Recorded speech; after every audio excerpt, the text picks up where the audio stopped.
To those he pursued, he was known only as the Glimmer Man. They'd see nothing but shadows. Then a glimmer. Then he's always followed his own path and worked alone until now. Mr. Lovebeads, you're gonna have to seek higher enlightenment somewhere else. They don't see eye to eye. This guy is weird. Drop the gun. I can't fight. This is not the time I want to hear that. I got soul! For a minute there, I forgot you told me you can't fight. It's against my religion, I'm in Buddhist. And I'm super bad. And they use different methods. Once in a while you should cry because, like, it cleanses the soul. If I need a cleansing, I have a bran muffin. But on this case, Pray that we hurry up and find this killer so I don't have to be with your crazy ass much longer. opposites do attract. He's a little country. I'm a little bit rock and roll. Why don't we just get you some red boots and a cape and you can fly around the city and stop all the crime? Take your little sensitive ponytail and your little sissy beads and get out of here.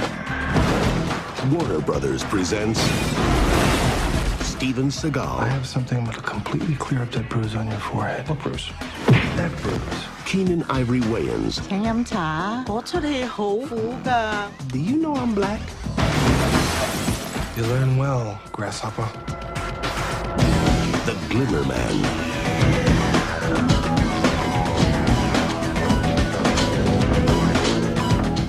Perfect.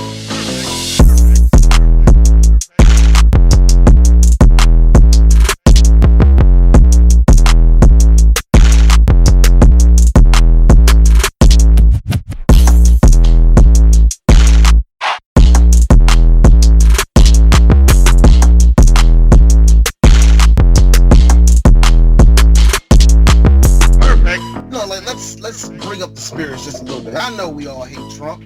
Oh, we all. Nobody likes this motherfucker. All motherfuckers that do like his ass, whatever. Look, the point is this. The point is, we have a version of Trump that works for us all the time. It is what Trump actually is in his mind. And that is Action Trump.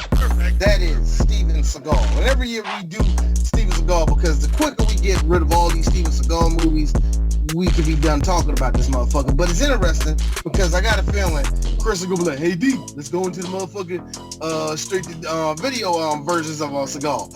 That's like only 2 movies because all the rest he's basically sitting down. He got glasses on. Now, D, why would I ever do that to you? That means we have to watch that horrible ass Steven Seagal fighting vampires, his White Blade, that movie that nobody ever talks about, but they do talk about, because that's when people really just got tired of it. Oh my God, dog. He really tried to one-up fucking Wesley Snipes, like, I can do my own blade. I'm sorry, I love that name. I love that name. I forgot that movie existed. Oh my God. Folks, look it up. If you look at the front cover of the DVD, he literally has a sword, and I'm like, you did not do this, Steven, did you? I'm yes, sorry, you did. CJ, that is the greatest name to ever describe a character for Steven Seagal, White Blade. I mean, look, he had the fucking do-rag, he had the glasses. I'm like, what? Steven Ferdinand Seagal had the goddamn nerve. First of all, he messed up. That is a huge misstep. Given how he always gives his characters these ridiculous first and last names, White Blade would have fit him. Yeah. It would have fit. No, because because it would get like this. My name is Andros. Andros Whiteblade. Andros Whiteblade. Andros White. How? Okay, I guarantee you this. With a name like that, how many times would you watch this movie? We have a guest here, and I want to make this very clear. When it comes to showing love to other people, at least for D, I can't speak for everybody else. It means something to me, and I want everybody else to do the same thing. If somebody actually loves your show, they love your work, show them love back. Don't be an asshole. Don't do none of that shit because you don't know what's going to happen, or you don't know what that person possesses. You don't know what that person can be. And I say that very shortly because I'm very nice to a lot of motherfuckers, and I have noticed that I have made we have made a few missteps, haven't we, Chris? Quite a few. Couple. But it's all right. there are some motherfuckers got potential. This nigga got potential. Yes, he does. He got the drive. He got the spirit. And guess what? He light-skinned, so that makes him a lot more accessible. Shut the fuck up, man. It just makes him a lot more accessible than all of us. Ladies and gentlemen, I like to bring to the show a motherfucker who has a show that reminds me of Three Black Geeks. If all of us were younger, full of spirit, and we didn't have to deal with all the normal shit that older millennials got to deal with, like death and seeing everybody die, death, tax, seeing the World Trade Center bombing, World Trade Center, seeing the World Trade Center fall, seeing George Bush fuck up, seeing Obama's, getting full of spirit of seeing Obama just to have it sucked away, stomped out, and pissed on by Mitch McConnell and a bunch of old white men, just to see the whole fucking world damn near blow itself up again. Slavery Part 2. Witnessing an entire economy collapse. Twice. Oh my God. Twice. And you know what the worst part was? You know what the worst part was? The Simpsons are still on television with new episodes and it ain't funny. Ain't that a goddamn mess? Nigga, if you don't step up here and tell everybody what the fuck you want. Yo, niggas, what the fuck is Reckless Fox? But it's all good. Renegades is good too. Reckless Fox here. Rick Roston out in LA right now. Day 4 or the week 4 of the quarantine. C virus, T virus, Veronica, G virus. Corona, all that good shit, but I am good. I am glad to be here, and I'm glad to talk about this movie, which Steven Seagal is trying to be a man of peace, yet he freaking slides and tosses a kid out a window. First of all, Fox, I need to thank you for using my good old catchphrase, the seismic tossing of said person or object. I figured it. Hold on, real quick, CJ. Number one, I salute you for that, and number two, you are also very fortunate to come up in the world and not seen the stuff that the three of us have seen. Considering the fact that we've seen all this stuff, and we're not even 40 yet. Dude, we're kids of the 80s and 90s. We went through Reaganomics and all that good stuff, and did a good and bad stuff, We went through a Godzilla movie in America, bitch. All I'm saying is this. The Glimmer Man is a movie. The Glimmer Man I want folks to understand this, and this ties in perfectly because we just did this movie. I want you guys to understand something. The Glimmer Man by slim margins, edged out D3 Mighty Ducks opening weekend. I want you to understand that. Yeah, it did. I want you to understand that, right? Hold on. That ain't good. I know that's not good. That's why I'm pointing this out. I'm laughing because, all right, it lost the first Weiss Club opening weekend. You're not going to beat out Bette Midler and all of them opening weekend. That's not going to fucking old white Becky's, man. You ain't going to beat that shit. You're not going to beat them out. Goldie Hawn before she got the surgery, I guess. I don't know. Is that it was Cher in that movie too? No, or was Cher it was the chick from Sex and the City, fucking horse chick. Horse. Sarah Jessica Parker. Yeah, Sarah Jessica Parker. Here's the funny thing about Sarah Jessica Parker. I think she is pretty. She's a pretty secretariat looking ass chick. I will say that, See, it's funny you mentioned Goldie Hawn. We're talking post Death Becomes Her Goldie Hawn. Yeah, I know. That was like Goldie Hawn.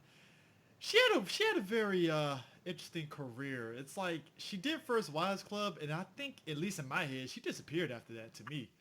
She did a couple more movies after that, but Goldie Hawn went into the mode where a lot of people she just became what you call a celebrity.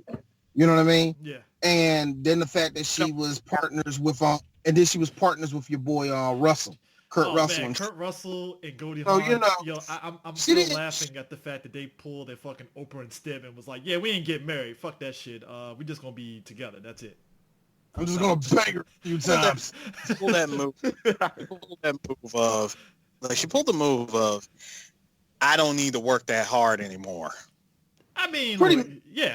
That's actually what it is. But anyway, you're not going to beat out First Wives Club. You're not going to beat out old white woman movies, especially back then, man. Come on. How in the world? Remember, the 90s also gave us the Bridges of Madison County, where old white people fell in love with each other. Yeah. And I'm just saying, how? Also, you're also not going to beat the Tom Hanks' Magnus opus, That Thing You Do, because that came out that same weekend too. So Wasn't that like Tom Hanks' first time like directing or some bullshit like that, man? Yeah, that was like the big movie. That was like La La Land of the 90s, to be honest. I still don't fucking understand that movie. Really I thought La La Land was freaking that Romeo and Juliet movie with DiCaprio and Claire Danes. Nah, La La Land was basically about a white guy that somehow rejuvenated jazz, which I'm like, that's stupid. No. I'm talking about Romeo and Juliet was the 90s version of La La Land. I've seen La La Land. I'm not a big fan of it. Romeo and Juliet in the 90s, real quick, was basically MTV trying to do an edgier fucking version of Romeo and Juliet because they had guns and shit. Yeah, we're making this for Generation X.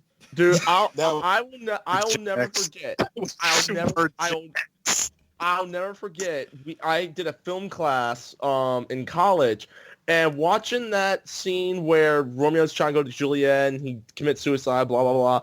I am looking at and I am yelling at the screen saying, "It took you 80 minutes to get there, and it's already midnight. She should be up. What the hell is going on?" Man, I'm looking at the movie runtime. It was basically Titanic, where you're just building up to the fucking scene where they die at this stage. You know what? The better question is this: how is this story even close to romantic or suitable for children to talk about in fucking school? Because let's just keep it real. This is a story where a 13-year-old and a 12-year-old kill each other because they want to be in love with each other. Yeah, that's right. That's what their goddamn age was. I thought Romeo was 18 and Juliet was 12. No, nigga. I would like to tell you what all old black men told me. Read a book, motherfucker, because them motherfuckers were kids. But back then it was okay. You know what I mean? Back then it was okay, man. 13-years banging each other. Hey, come on, man. Hey, look, all I'm saying is that movie. I watched that movie only for Harold Perrineau. That was it. I was like, that dude was the best thing in that movie. Mm-hmm. See, hold on, CJ. Look, I gotta say for clarification, D, you always gotta end that with allegedly. Allegedly. But here's the thing. Look, Negro, you are not gonna get three black geese caught up on some BS just because you like to speak your mind. First off, nobody's gonna say anything about that. They're just gonna gloss over it like, whatever and stuff. First off, we ain't that big. We ain't that big yet. Like I said, CYA, good sir. CYA. But look. They with all right, we got caught up in that, but I will say this. I remember that there was this surge of we got to put Shakespeare on the screen, and Romeo and Juliet was so big because, like I said, it was made for Generation X, man. It was made for them. Mm-hmm. You know, yeah, it was made for some young millennial girls that like Leonardo DiCaprio and shit, but you know what I'm saying? But luckily for them, Leonardo DiCaprio only liked girls who were born in 1998. So, you know, whatever. Yeah. But Glimmer Man is a movie that, like, feels... It was a good year for him. It was a good year for him, man. It's like wine, nigga. Glimmer Man is a movie that feels like it was produced by Steven Seagal. And Steven Seagal, when he did the Glimmer Man, he was in that period of time where he was really all about the Buddhism. He was full tilt in that shit. Like, to the point that... And thank Reckless for showing me the video... You're welcome. There was a scene where he's supposed to kill the family man. That's the name of the serial killer. He was supposed to kill the man, and he didn't want to do that. And the guy that played the serial killer, what the fuck was that dude's name? Steven Tarkovsky or something like that? Tobolowsky? Yeah, Steve Tobolowsky. He had to convince Steven Seagal to actually, for his character to shoot him. And after Stevens did it, a couple weeks later, he was told, yeah, we have a problem, Steven. Seagal didn't like that. He wants you to kind of do an ADR to say that you're still alive. And Steven was just like, okay, cool, I guess. And he did it, and it was like, you still didn't finish the job. I'm like, wow. I'm not done yet. I'm not done yet. I'm like, still alive, bitch. Serious? Yep. Just so he looked like a pacifist Buddhist? Yeah, because this is around the time, 1996, Steven Seagal was, like, trying to find himself. Like, I remember the red carpet for this. He had the beads, and he had the fucking Tibetan fucking robe shit on the red carpet for this movie. I was like, what the fuck is going on here? Bro, Steven Seagal did not come out looking like an extra from Uncharted 2. But you gotta think Steven about it. Seagal is like the male version of Gwyneth Paltrow in this movie, and I'll get to that in a minute. But yo, you gotta think about it. This is 2 years removed from On Deadly Ground. Now, On Deadly Ground, which we did, which is was a real fun podcast to do. But anyway, On Deadly Ground, remember he was in tune to nature and understood the ways because he was a changed white man at that point. And I know how the natives feel. That's why I need to talk for the natives and speak on on their issues. They don't need to speak for themselves. I can talk for them. So Give Native Americans the money. and then, but you gotta think about it. When you look at that movie, On Deadly Ground, we talked about the laziness of Seagal in that movie, and there you see that there was a lot of laziness in the next movie, which was Under Siege 2, where I gotta be honest, Seagal only changed clothes twice in that movie. Serious, he didn't do shit. He stood up and just jabbed forward the whole movie. He did nothing. Just tap the light punch. Just tap the light punch button on Street Fighter, and that's Steven Seagal. Basically, he kept tapping the Y button, nigga. He didn't do nothing, man. Would you say this is the movie where Steven Seagal? Can I add in, like in regards to this movie, that this was like his last ditch effort to put in actual effort into his acting or his martial arts prowess? Because I didn't notice that. I didn't notice that with the jump cuts that they had during his fights. Yes, there were jump cuts, but you got to understand. You got to understand something here, like Fox. You got to understand, man. See, when you got a hold of all 7 Dragon Balls, and the last thing you were asking Shinron to make this movie a success and to make you look good one last time, this is what you get. I'm just saying, I like to point out something here. Jump cuts were just, it just came with the territory, all right? Yeah. All right, look. So, just one good question. Just one good question. Why does it always go back to Dragon Ball with your son? It's either Dragon Ball or porn. Because that's the 3BG band, sir. That's the 3BG brand. All right, we brand ourselves on Dragon Ball. Let him talk. Let that nigga talk. Let that nigga talk. Why is it always those two things? It's always those two things. Titties, or somehow we're talking about Dragon Ball, or when it's Yahtzee, we're talking about Boomer's titties, and it's both. Why is it always one of the two, man? That's a very good question for you to ask, D. And my answer to that is quite simple. Because why not? The other answer, Eris, that I would accept, and you know me, and I thought you would because you're my best friend, was, easy, D. Butt naked Chi-Chi. Oh, okay. All right, that's cool. That's cool. Makes the point. D, but that is, think about it. Let that stew just let that stew for a minute. But here's the thing, Eris. Despite all the jump cuts and all the rest of the shit that just didn't work with it, yeah, in Fox, you probably wouldn't notice this. But because we make it our deal every year to do a Seagal movie, and sometimes we do 2, we have noticed the ups and downs of Seagal. So in this movie, yeah, he's kind of giving a fuck. I mean, it felt like he was being serious to a degree. Guys, look at the action in this movie. Seagal is actually giving a shit. He was. Shit. Now, I'm not saying that they didn't do a lot of jump cuts or what I like to call good old motherfucking Seagal playing slap boxing and shit. I mean, they did a lot of that. But come on, man. He actually tried this movie. There was a lot of slap boxing for sure. Yes, there was a lot of out of place, weird looking jump. You're not doing the sound right. It was a lot of.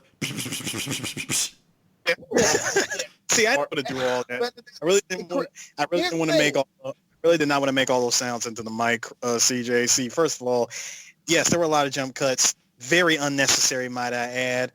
But the one thing I will give Seagal is this: he was very grounded in his fighting. He did a lot of judo throws.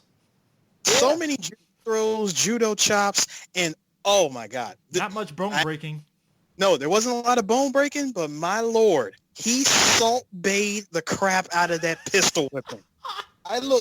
Yes, that was a great scene with the pistol whipping. I will fairly admit that. Right now, before we get into the movie, because I think it's time for us to get in the movie, I just got to say this, because I know what a lot of people are saying, and Fox, I know you are too. This sounds like bare minimum. Yeah, I know, right? I know. The movie is literally... It's not just bare minimum, but it's decent bare minimum. Not good, decent. And this is what I'm talking about. Seagal has given... On Deadly Ground was the last we saw Seagal really, truly giving a shit. That was it. Because at this point, this is where we got what I like to call, well, since I don't feel like doing a lot of, kung fu, I do a lot of Aikido, doing a lot of judo and all the rest of that. I think I just want to talk a lot, say a lot of one-liners, be cool, because that's who I am, Seagal. But Mr. Seagal, you already have enough one-liners. Look over there. Next step.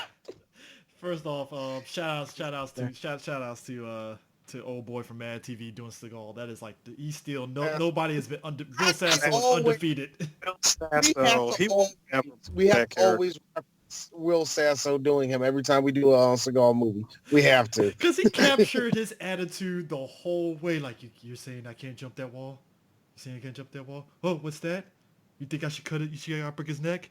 I don't want to. Hey, what's that? I'm like, okay. Done. Fucking done.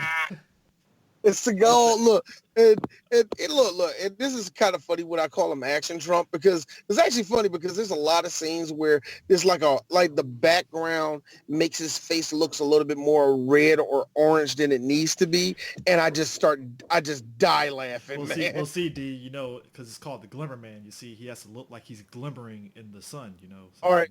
First off, we're going too far. We haven't even started talking about the movie yet. We'll get to that. I'm sorry.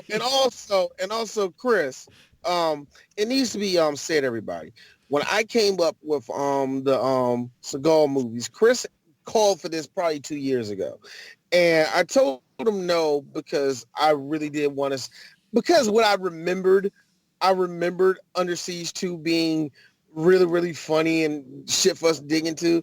It really wasn't, and I was mad because we came off of Deadly Ground, which was fucking hilarious.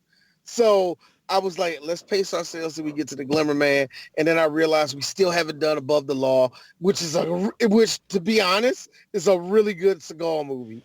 And then you got all the rest of the shit that we just haven't gotten to yet. So I'm like, bruh, we're going to get the Glimmer Man when we get there. But this nigga was a big advocate for it. And now that we're here, Chris, I have one thing to say.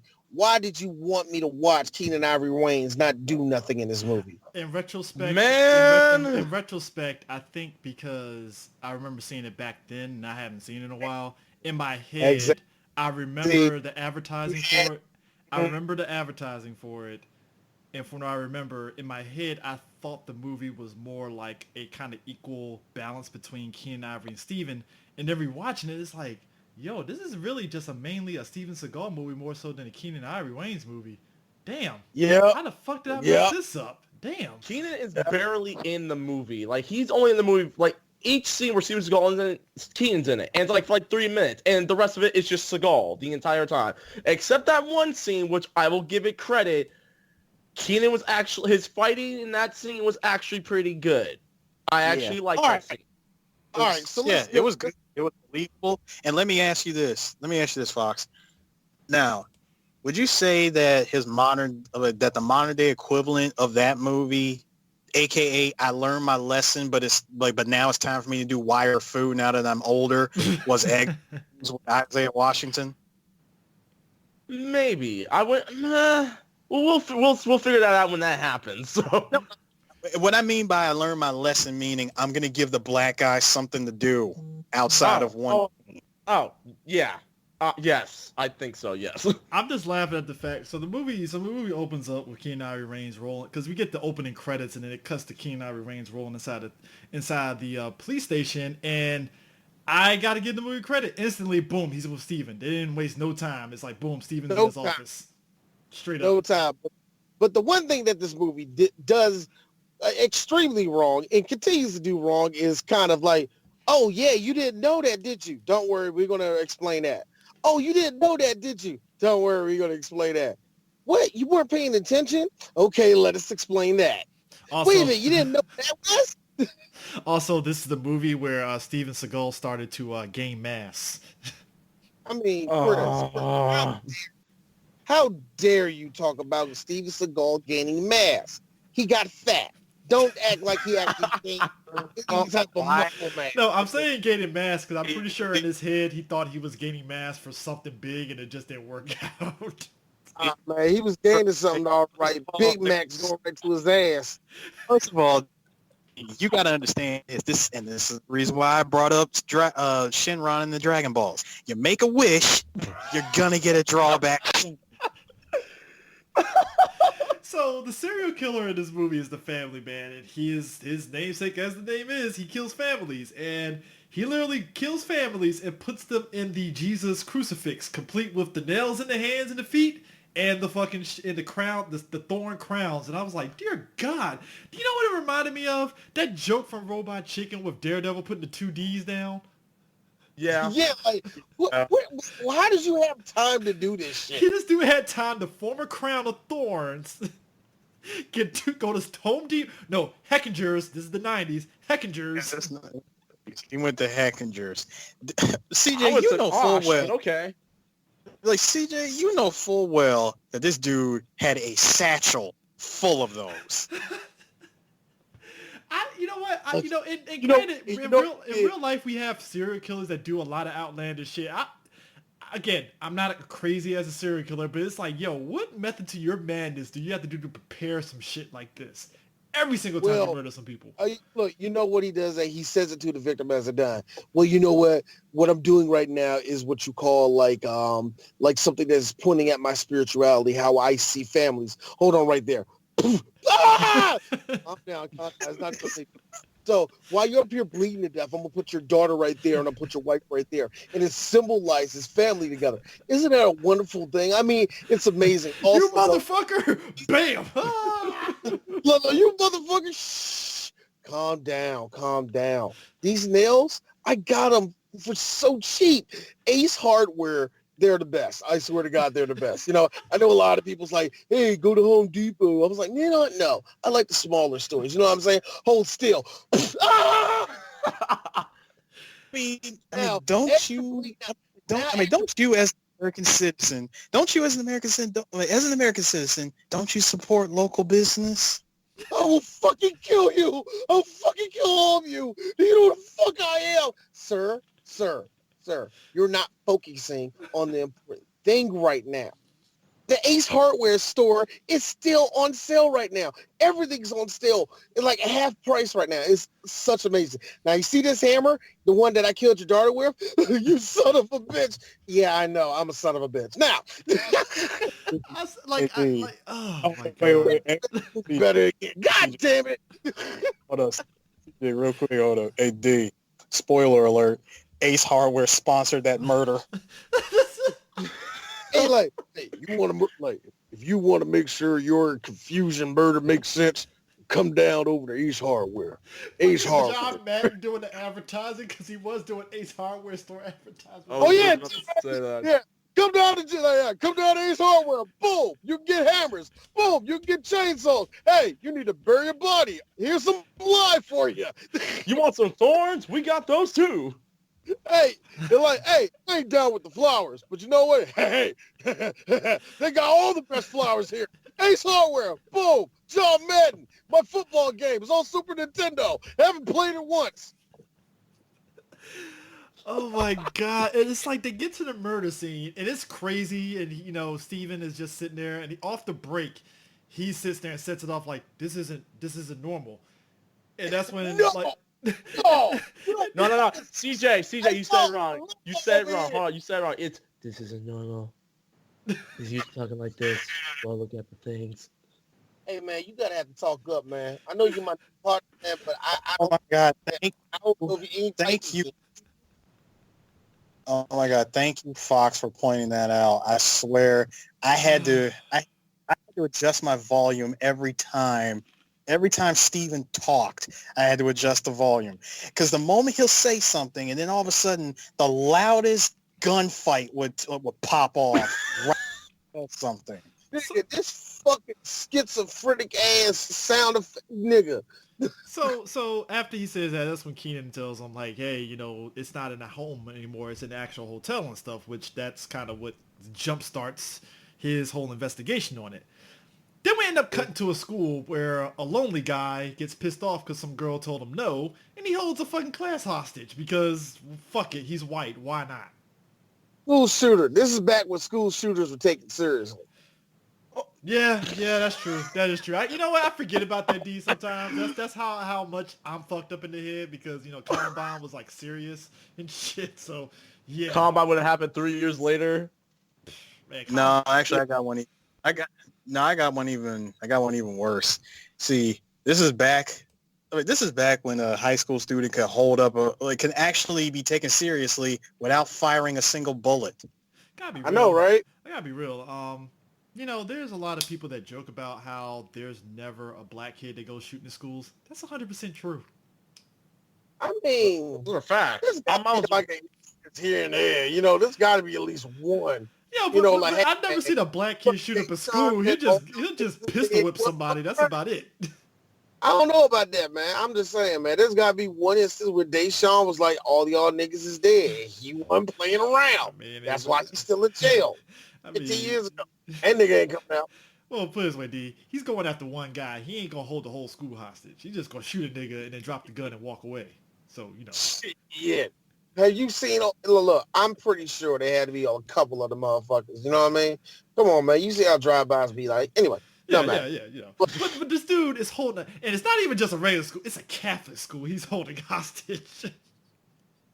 There's a religious motif in here, and I'm not sure if it's trying to say that Catholicism is bad or I don't think this the is movie just had a message with that. It was just the symbolism aspect of it. No.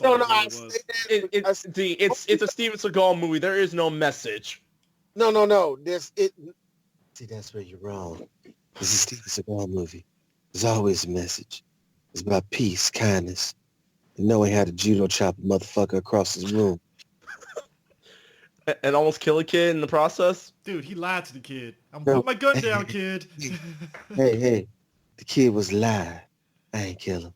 The kid is literally mad because a girl, and I'm laughing too because there's a black father of the school, which has me laughing a little bit because that throws me off a little bit because in these movies there's always a white guy that's like one of those people inside the Catholic school. I've never seen a black dude in this role, so this kind of threw me off a little bit.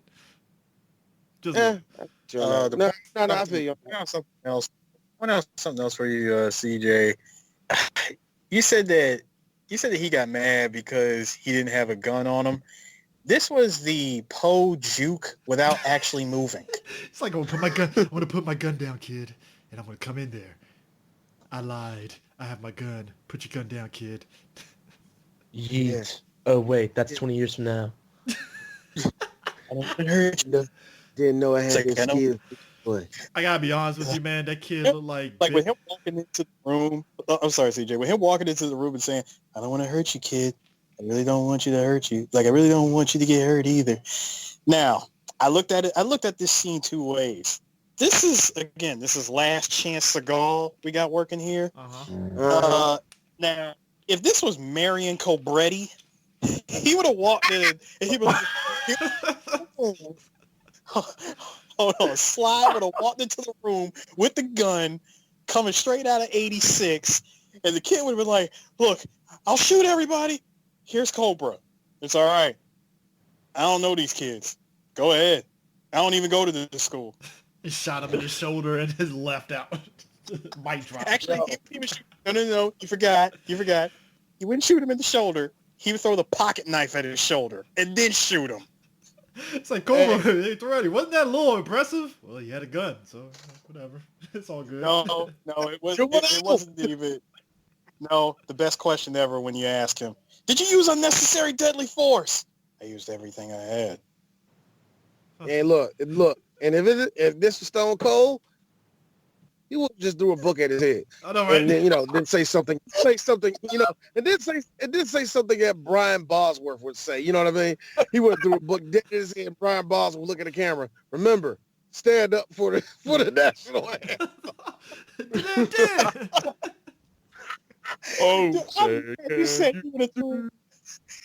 I am so mad you said he would have threw a book at him. What has me rolling though? Now, folks. Dog, Stone Cold was that type of movie. Now, folks. Where he tried so hard to be Cobra and it wasn't, man. Folks, Seagal tackles old boy into the next building, which I still laugh at the distance between both buildings. Oh my God, dude. Look, dude, I laugh at the stunt double that all of a sudden had these motherfucking linebacker shoulders. I was like, yo, that's not Steve, man. First off, Steven Seagal is wearing a fucking snakeskin leather jacket, by the way. You know what? Look. I don't care if you're a freelance cop or not. You just can't be walking up there looking like Mulan's pimp. I don't know, man. Look, you looking like that. Now this is where the movie loses me with the bad guy. Bob Gooten plays the bad guy, right? He plays why?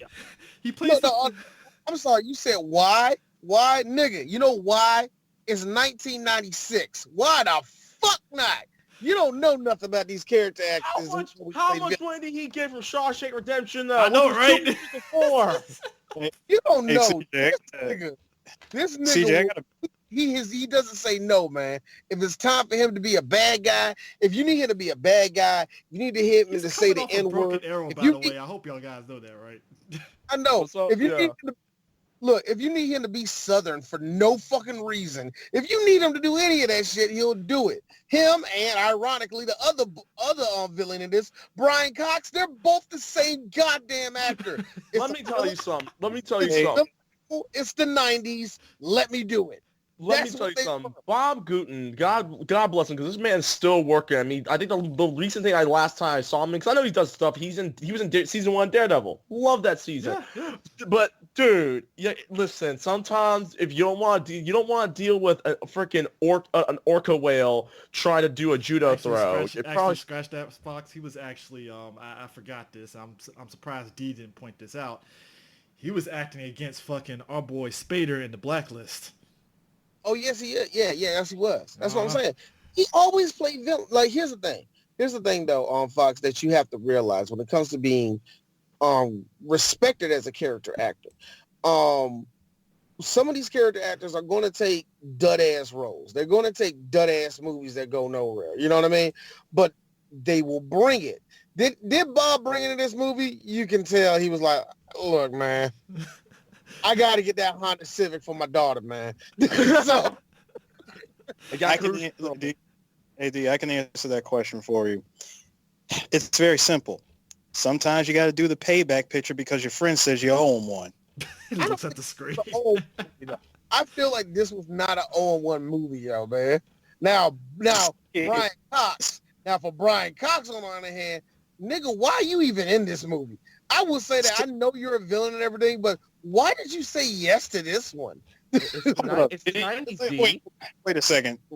First of all, never mind Brian Cox. We'll go back to him in a minute. CJ, I got a question. I got something that I want to point out when it comes to pushing the sun out of one window into another building, into another window that was clearly 20 feet or more. Apparently Seagal is Nemesis. He can just jump. No. Are you trying to tell me that Action Trump? Are you trying to tell me that Action Trump does not possess the power to do that, Harris? Is that what you're trying to tell me? Let me just say this. Let me just get this out. All right, 2 things. Lady shooting General Septum out of an airplane going 500 plus miles an hour. I got no problem with that. Looks cool. I question this. I mean, all of this. Everything Seagal just did in that jump cut, that mess of a jump cut, I'm questioning it. I'm just laughing. That was his only go-to. First of all, that running speed, I'm sorry. That running startup speed that he did, to straight up leading him out of the window. He took 3 steps, DJ. So he took 3 damn steps. I counted them. First of all, okay, you counted 3 steps. You know what that is? That's a misstep in Tekken.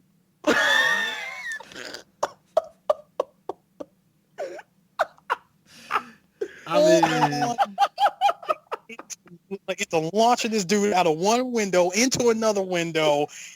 Again, I question this. I mean, all I'm saying is this.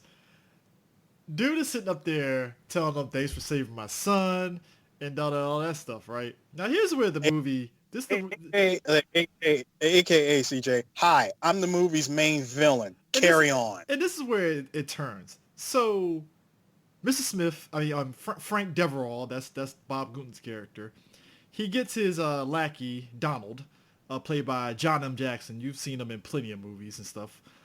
He gets him to talk to Lieutenant Jack Cole, Action Seagull, to be like, hey, can you kind of do a statement to kind of get his son off, to make him basically get off on some basically he's criminally insane, so he doesn't have to take jail time. And Cole, like the good cop, is like, no, I'm sticking to what I said. Like, his son had a gun. He was going to kill people, and he's going to jail. This is where the movie loses me. So clearly, Deverell has a company, successful, so you would figure he would use his money to get his son off. So when he hears the news that Cole does not want to retract his statement about his son, this motherfucker says, all right, I guess I'm going to have to hire some Russians to fuck up Cole. And I'm sitting there like, oh, time out, dog. You're sending hired guns to kill this guy because your son couldn't get off. Couldn't you just pay off a judge and just end this? CJ, I got an answer for that. White people. Even then, this is ridiculous even for white people shit. Like, most white people just... Really? It's ridiculous. Most white people pay off judges. Hey, Fox, not just white people. Petty white people. This is petty white people. It's like, just pay off the judge, dude. Jesus Christ. Like, what are we doing here? And I'm sorry, not just petty white people, 1996 petty white people. You wasted Russians' time because, yeah, he didn't get my son off, so we're going to have to kill this guy. I'm like, what? Hey, CJ, were you like me when you saw his hired goon, Donald, a.k.a. I'm doing all the work in this movie? Were you like me? I was like, I wonder what Quigley from Blank Check did after he got out of jail. My man was doing all sorts of martial arts throughout this whole goddamn movie. I was like, is that Donald the whole time? I think it is Donald. Yep, it is him. I looked at him and I said to myself, it's nice that they got a time skip Miguel Ferrer in here. You know what it reminded me of? You remember the behind the scenes for Who Am I, where they had to replace the tall dude with one of Jackie Chan's stunt dudes? That's what it reminded me of every time he fought Seagal and he was doing all them leap kicks and shit. No, it wasn't Who Am I. It was no, it was Who Am I. Because you remember he did the fight and the tall dude couldn't get the timing right with the kick, so he had to replace him with the short dude for a certain close-up shots. You're talking about the show. Okay, you're talking about the close. I'm guessing the close-up of the kicks. The close-up shots with the kicks and stuff.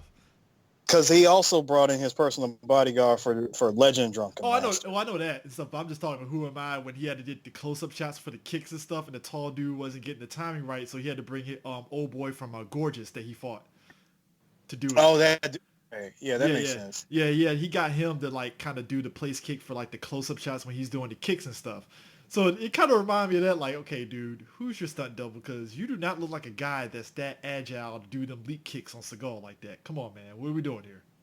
Really, seriously, that's how I felt about this movie.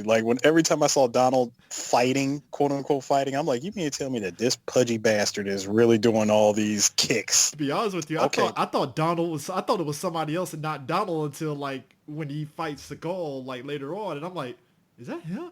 Oh, I guess it is him. Shit. I feel dumb. I mean, it's pretty obvious that he was the one that was. You could tell just from looking at him when he shows up to the police station, looking directly at at Jack Cole. That's that's Steven Seagal's name in this movie. He went straight to Cole's desk and told him, yeah, you know, if you were to do this, you know, Mr. Devereaux would really appreciate this. Really love it. He would really love it. And I'm just looking at him. I'm looking at him. I'm looking at him as he's saying all this stuff, and I'm going, you are the Shiva from Streets of Rage. Mm-hmm. I mean, you're gonna do all of Mr. Devereaux's dirty work. You're gonna be the one that we love instead of the main villain. Now, did you just love when Jim and Jack? Did all work. Did you love when Jim and Jack they go to Chinatown, and that's when they had to show off Seagal knowing Chinese and all that stuff because that's what Seagal was about back then and stuff. Oh, dude, that look, CJ, that whole scene was just straight up. I speak Chinese. I'm flexing. Yeah, that was him flexing, full on flexing. I'm like, dog, what are we doing here? Like, he's flexing the whole time and stuff, and he gets Jim to actually eat, was it a dry deer penis or some shit like that? It was dust deer penis, yeah. Yeah, penis and stuff, and Keenan Ivory is kind of being racist, but not really racist. Kind of like the stereotypical shit in the 90s, like, y'all eat roaches? Man, and, you know, I could have had a, you know, smorgasbord in my apartment. I'm like, that's a little racist a little bit, but all right, cool. Because they were jokes, but they completely flew your head because Keenan Ivory Wayans not funny until a certain part. It was funny a little bit, just a little bit. Only he could pull this off and stuff. Because if it was like Chris Tucker, he wouldn't have been able to pull this off. See, now Fox, were you like me when you looked at all the quote unquote comedic moments in this movie, especially when they were centered around Keenan? Did you feel like me where you knew for a fact that Keenan wanted to play this role as a straight man, but all the jokes that came across as him being the comic relief, it was more so him being the butt of every joke? Yeah, I saw that because it was, and all the butts, him being the butt of the joke was because of Steven Seagal. Because Steven Seagal, he needs all the screen time, no pushing, no, just keep book me, and let me be your world champion, the whole time. Yeah. Even to the point, we actually missed a part where Steven Seagal, they went to the autopsy with the coroners at, and they're like, do you know what this girl's like? I think she's Russian. Look at her nose. Look at the way she looks. And look at her tits. They're too nice. It takes a scalpel, takes the silicone out. I'm like, do you even have a permit to do that, nigga? You ain't even a coroner. I'm Steven Seagal. I'm Steven Seagal. I am the permit. Fair enough. I mean, you know. When you're a person like me, you make all the rules, you make all the regulations, and everybody got to do what you say. Look that way. Wait, no, I'm not looking that way. Okay. Just out the blue, like, what? No. Wait, first of all, you know, this was me the whole the moment he went for the scalpel, I said, no, don't you do it. Don't you do it. And there you went. You went and you ruined a perfectly pair of dead 1996 titties. I tell you what was disappointing. Here's the better thing. I just like how he just knew they were fake and where to perfectly cut the titty at, though, man. You know what I mean? Seagal just wanted to touch some titties. We all know how that nigga operates. He just wants some. He want to feel a little cupping. That's all. If you remember behind the scenes, apparently he fondled some of the actresses, and they were not liking that shit at all. Under siege. Chris, don't say it like apparently. Don't say like, well, apparently. No, say no. That nigga's a rapist. Yeah. That's the best way. Say it with your chest. He's a rapist. You say it, look, you say it, you don't say it at all, nigga. That's the best way. Well, we got to say allegedly. Look. He will sexually assault a tree if the titties were big enough. All right, y'all. I mean, that's probably why him and Kelly Brock split off and shit. So, you know, there's that. Actually, that's why I share a lot with your commander-in-chief. Because we like to fuck everything. Ain't that right? Ain't that right, Trump? Yes, that's right. We get the best pussy. Grab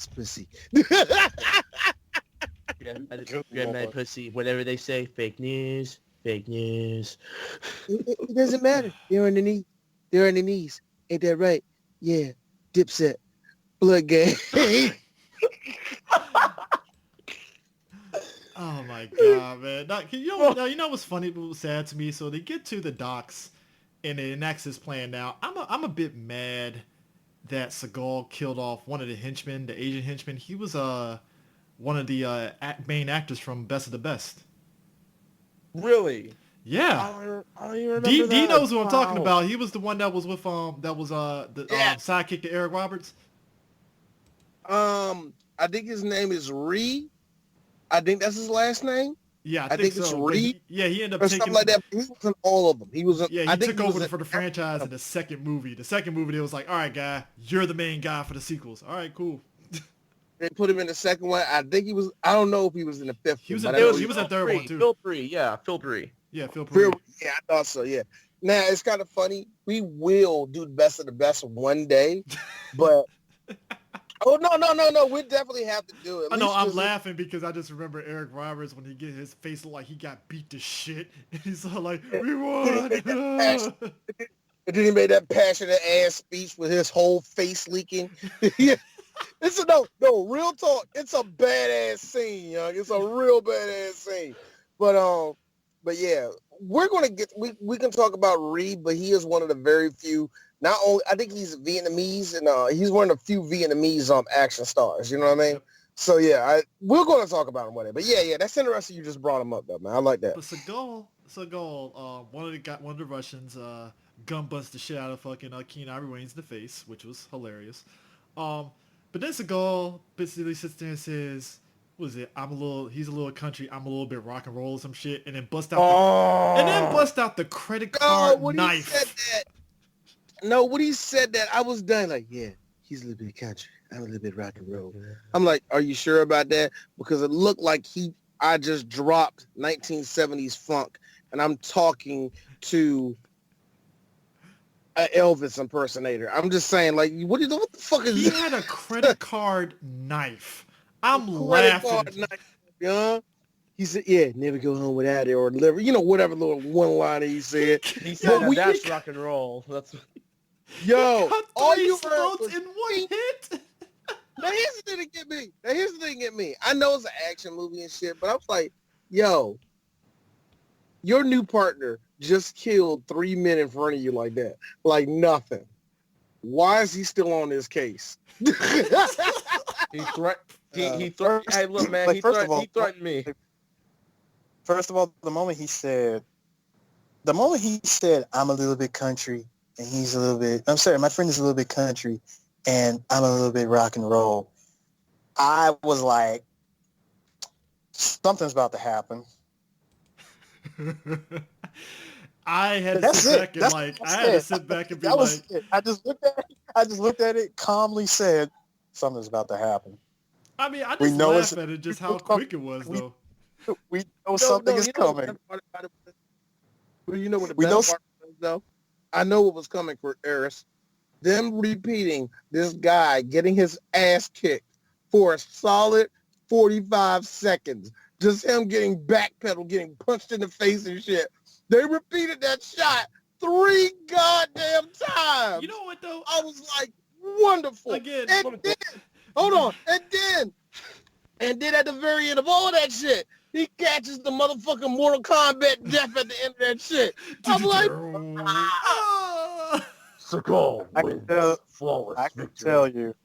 I can tell you right now, that whole time that Seagal was probably in the editing room watching all of this unfold, he was saying to himself, "Ah, yes, thank you, Bay Shinron." Oh.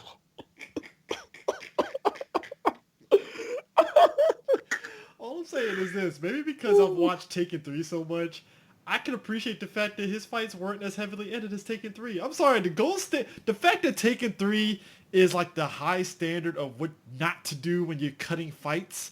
It's amazing that I can watch Steven Seagal fights and notice there's cuts, but it's not as much cuts, Funny enough, I've never seen Taken 3. Oh, you don't. There was 65 cuts in one fight with Liam Neeson fighting a guy.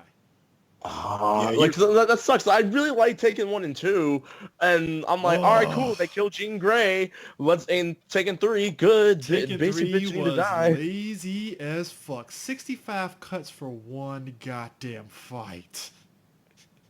Yeah, you How, really Sway?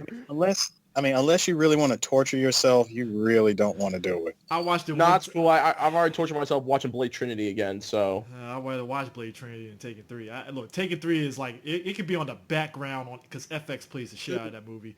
I turn immediately.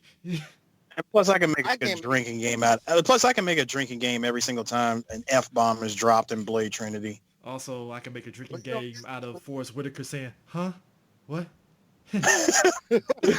you do that, you're someone's gonna die of alcohol poisoning. Yo, that's the only thing that killed me about any type of jump cut, because to me it's either a sign of laziness or a fuck up. And in a Seagal movie, I think it's done on purpose just to make him look, because you gotta think about it, this whole movie, Seagal is incredibly OP. Then more than usual, actually, when you really look at it. He didn't even break a guy's arm in half. It was just, boom. Oh, CJ, I got this. D, do I have to repeat myself? He is thanking Ron. I know. Shut up. Seagal is Sephiroth from Final Fantasy when you first use him, and you barely make a dent in him. Oh, you mean like in the remake where he's just OP just from jump, and I'm like, what the fuck is going on here? Exactly. Oh my god, man. All right, so let's get to the best part about Seagal movies. His wife came murdered. You mean to tell me you see this dude? He didn't earn none of the knowledge for himself. Therefore, he takes none of the. Seagal in this movie, D is pointing out a very valid point. Every time Seagal in this movie, I think this is the start of where Seagal started implementing judo throws. I think it was more better here than in, say, Exit Wounds, where it was just lazy as fuck. Like, he was judo throwing the fuck out of people in this movie. And I don't mind that, because that's actually pretty funny to see. No, CJ, first of all, he wasn't just judo throwing everybody in this movie. He was Hulk Hogan big booting everybody, too. Minus the Hulk up. I swear, look, you can count on two hands the big boot.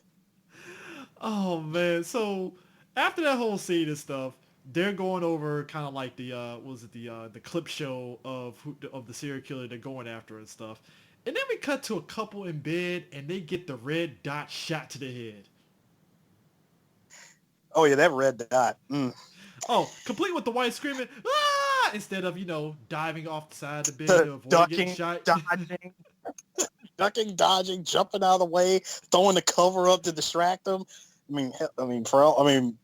For all she could for her own defenses, throwing her own boobs at him. I don't know, something. Now here's the thing about this. Like, throw it back for a nigga, Now here's the thing about this scene, though, is when Seagal gets there, he has a very disgusted look on his face. And Jim is looking at him like, oh, what the hell's going up? And we come to find out that was his ex-wife. Wait, hold on. So are you saying that Steven Seagal was actually emoting in that scene? He was emoting a little bit. It was a little bit. All I just saw was standard Steven Seagal stares and Seagal. He was staring at Seagal for a minute, and then he slightly, frowned his eyebrows a little bit. So that was a little bit of emoting. And Fox, and you have to realize that what you saw when he frowned up a little bit, that is not stares in Seagal. That is cares in Seagal. That's the difference. That's the main difference. You can see it in the forehead lines. That's where dude, even at the police station when he's looking depressed, it's like, he looks depressed, I guess, but it looks like he has like an upset stomach or something. I don't know. It's kind of weird. Fox, that whole time that like the moment he walked in the room and noticed the bodies, and he noticed that the woman was his ex-wife, I said, he seems to be grimacing in Seagal. Clearly, that's his ex-wife. or some form of relationship, sister, I don't know, Lannister. Who the point is, Seagal after that is like, when you have nausea, heartburn, indigestion, upset stomach, diarrhea, drink Pepto-Bismol. I gotta be real. I think his character was thinking in that moment, that's great. It's unfortunate she died, but I don't have to pay alimony anymore. That's great. It's awesome. Oh, gosh. Split custody. You know what it really was? I'll tell you what happened. They really seem to have dodged the bullet there. Hey, look. Imagine, hey D, imagine I dodged the bullet without even moving. I made it funny. I made another funny. Ha ha ha ha. Yo, this is actually really what happened. And cut. All right, Mrs. Skull, that was good. Yes, that was wonderful. Did you see all my emotion? Yeah, that emotion was really breathtaking, sir. What did you do? What did you channel to look like that? Oh, I just thought to myself, man, if I don't get invited to this swinger party tonight, I'm gonna be really upset. I mean, I'm still do blow, but man, I would like two chicks. A guy too. You know, I don't mind a guy. That's why I channel. That's what it's called being an actor. He like pats him on the chest and just walk off. Now we find out he's also he's married. He remarried and stuff, and he tells his wife that he found his ex-wife murdered and stuff, and he's a bit again he's trying to emote, and she's that picturesque fucking funeral over the hills of LA, immersed in all that goddamn the same cemetery in every LA movie, Predator 2, Fast and Furious. I was Lethal Weapon 3. Yep. And when you saw all of LA in the background, I'm just thinking to myself, how is it sunset? And I can still see the thick ass clouds of fucking smog hovering around the goddamn. That is sad. Hey, that smog was... Hey, people don't realize, back in the late 90s, LA had horrible fucking smog. It was horrible. Mm-hmm. It's better now, but back then, woo. And then LA does what LA does best. Look at you, ruining this planet. All of you should be ashamed of yourselves. You should be like us in California. Hiddly racist and full of shit? Fuck you. They got better now once they went green and shit like that. But goddamn, in the 90s, it was like that. They were the issue. Like DC and New York and Texas is looking at California like, man, y'all fucking up. Y'all fucking up, man. I don't know what you're talking about, man. No. Houston was bad too. Hold up. Houston was I didn't know Houston was bad back then. I didn't know that. No, Chicago, New York. Yo, I still think like Mexico City still got this fucking permanent Gotham City fog above it. Like you just all of a sudden it's like a Batman scene. The plane goes up above the smog, and it's like, oh shit! God. It's Order that home. Me amo Batman. Yo, yeah, I know I'm going like it's not even a deep cut, but have you ever played Lego Marvel 2 and you go into the war world? That's what it looks like. It's all brown and black tints.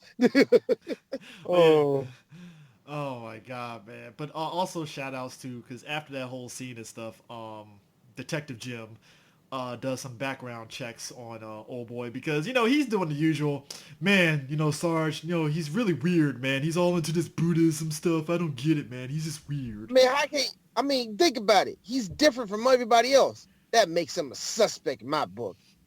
With the fucking them beads. Fucking them beads off.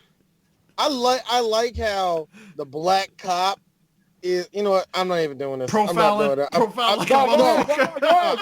Go ahead. Chris, I fucking refuse to do this shit. I fucking refuse to do this shit because the next joke I'm going to make, you're going to be mad at me. Why would I be mad? I've never been mad at a joke that you put out. Hold on. No, you're going to be mad at me because it's going to involve Kamala Harris. So, hey, look, I ain't going to be mad. I'll just be like, no, you know what? No, D. Actually, no, Chris, you're going to be like this. Do your job, nigga. Hey, look. I'm going to have the fucking Curb Your Enthusiasm face where he's looking like confused and like, it's like, you got me there. Here's Chris. Yeah, the bitch did lock up that nigga. He did lock that motherfucker up, so. He got lock that motherfucker up. Look, it's all right. Take that back, nigga. but no, I'm not doing it because it's like, yo, dude, that's like it's just so funny to see the white guy is the enlightened one that is one with nature and all that, and the black guy is just so. It feels like this was made for John Belushi. Not fucking Keenan Ivory Wayans, John man. Belushi when he did K9. When he's fucking Hell yeah. That was Pete Belushi. I don't know. The principal was Pete Belushi teaming up with No, Louis Gossett Jr. That was Belushi. That's what I call Belushi trying to. See, look, Belushi doing drama. He's not bad, but it's like, stop. He had Louis Gossett Jr. fortunately in that movie, but you're right. Hey, You're right. Going back, hey Chris, going back to the best of the best. This is like seeing Chris Penn doing kung fu. I'm not saying he can't do it. I'm not saying he can't do it. I'm just saying I don't want to see him. Look, dude. Chris Penn crawled so Scott Wolf can walk in Double Dragon, sir. Come on now. Shut the fuck up. If you don't shut all the way the fuck up. Why the hell you just and I gotta ban you from this whole podcast? Folks don't understand this, dude. Because you bring up Wolf. You bring up Wolf in the middle of this shit. Because he is, dude, you brought up Chris Penn in the best of the best. Let me tell you something, folks. Chris Penn, in a team that's supposed to be full of martial artists, Chris Penn is just doing simple 1-2 punches and winning, and I'm like, get the fuck out of here. Wasn't Chris Penn in that Fist of the North Star adaptation? Yeah. Yes, he was too. Yes, he was too. No, here's the best thing about Chris Penn in that movie, because he got all the rest of the Taekwondo artists. When they finally go against Korea, these niggas straight up wash this shit. Oh my God, Chris, fuck you. Now we gotta do this movie. Oh, I gotta rewatch it now. But speaking of washed, Seagal rolls up on Bob Cox. With Brian Cox. Brian Cox with his Blue Lives Matter mustache. Brian Cox with his Blue Lives Matter mustache. That's a mustache that said, yeah, I raped a black woman at 75. Prove it. Man, he has had that Blue Lives Matter mustache for so long. No, I said that wrong. I said that wrong. I'm gonna go ahead and say it. If racism was a mustache. Man. Him and Gooston had the fucking Blue Lives Matter mustache the whole movie. I was like, yo. Actually, hold on. I got an even better one for you. D. If you're sitting and holding and a cop walks in with that haircut and mustache combo, you going to jail. Actually, our man John C. McGinley in Surviving the Game had the best look for a Blue Lives Matter person ever. Because McGinley's whole haircut, not only could it be timed to a fucking clock, but motherfucker, no, that mustache just screamed. My best friend was beat up by a black kid in 8th grade. Well, you remember he told that story to Ice-T, like, my daughter, she got kidnapped by a black man, and I thought it was you. And I'm like, what? Hey, Eris, remember the other day you told me, I don't think we need to do Surviving the Game. I think we do, sir. How is it that 3 black kids... Wait, hold on. Did I say that? That shit. Yeah, you did. Or was that another movie that you said? Whatever. I'm using you today. All I'm saying is this. No.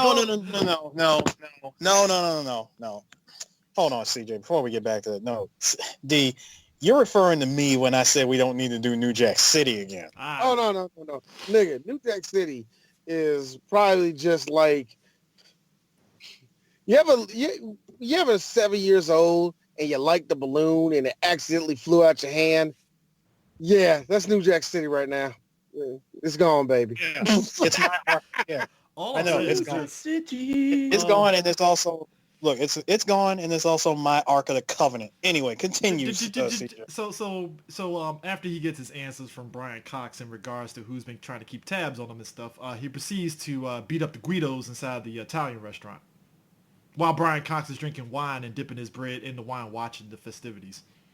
I don't like how Steven Seagal does this with also, if you ever notice, he doesn't take off that goddamn jacket one time.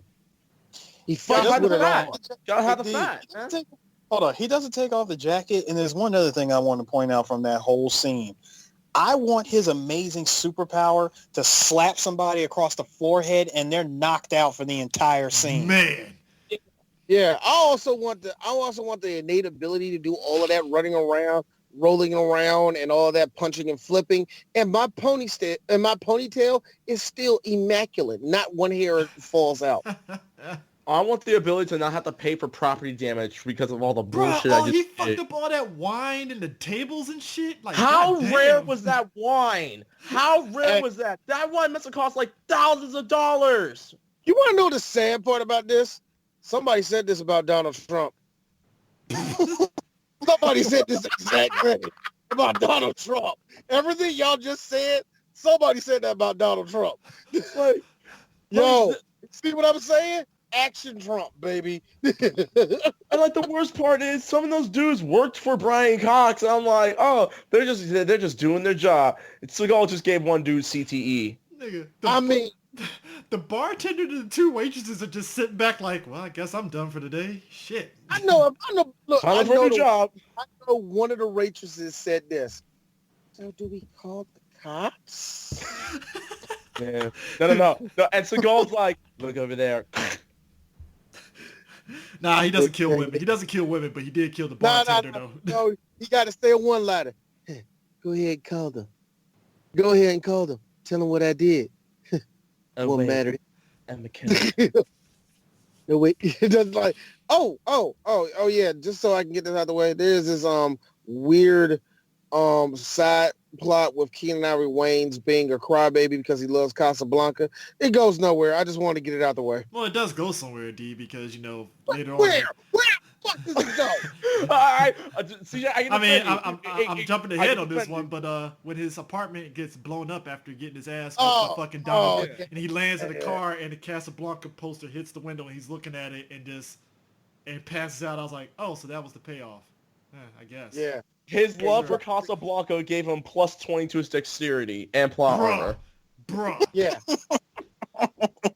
If I landed on the car the way he did, my back is done. All fucking whatever, done. I'm not walking. Jumping ahead. Yeah. Jumping ahead of that fight, and I'm so sorry, guys. I didn't mean to. You don't fucking go back to where we was at. Go back. No, we just have to point that out, though, because that is just fun. That fight is fun. We will get to that. No, but out of both, between him and Seagal, Keenan Ivory is the only one that's doing like a solid investigation, because Seagal is meanwhile doing his own investigation, and in a weird way that's not really focused on the investigation, I guess. In other words, Chris, what you're trying to say is that the plot is going, you just want to see somebody get punched. You don't care. True crime, Street to Seagal. Man. You know that soundtrack would actually be kind of actually all right, be honest with you. I'm kind of mad that isn't like... Hey, Fox.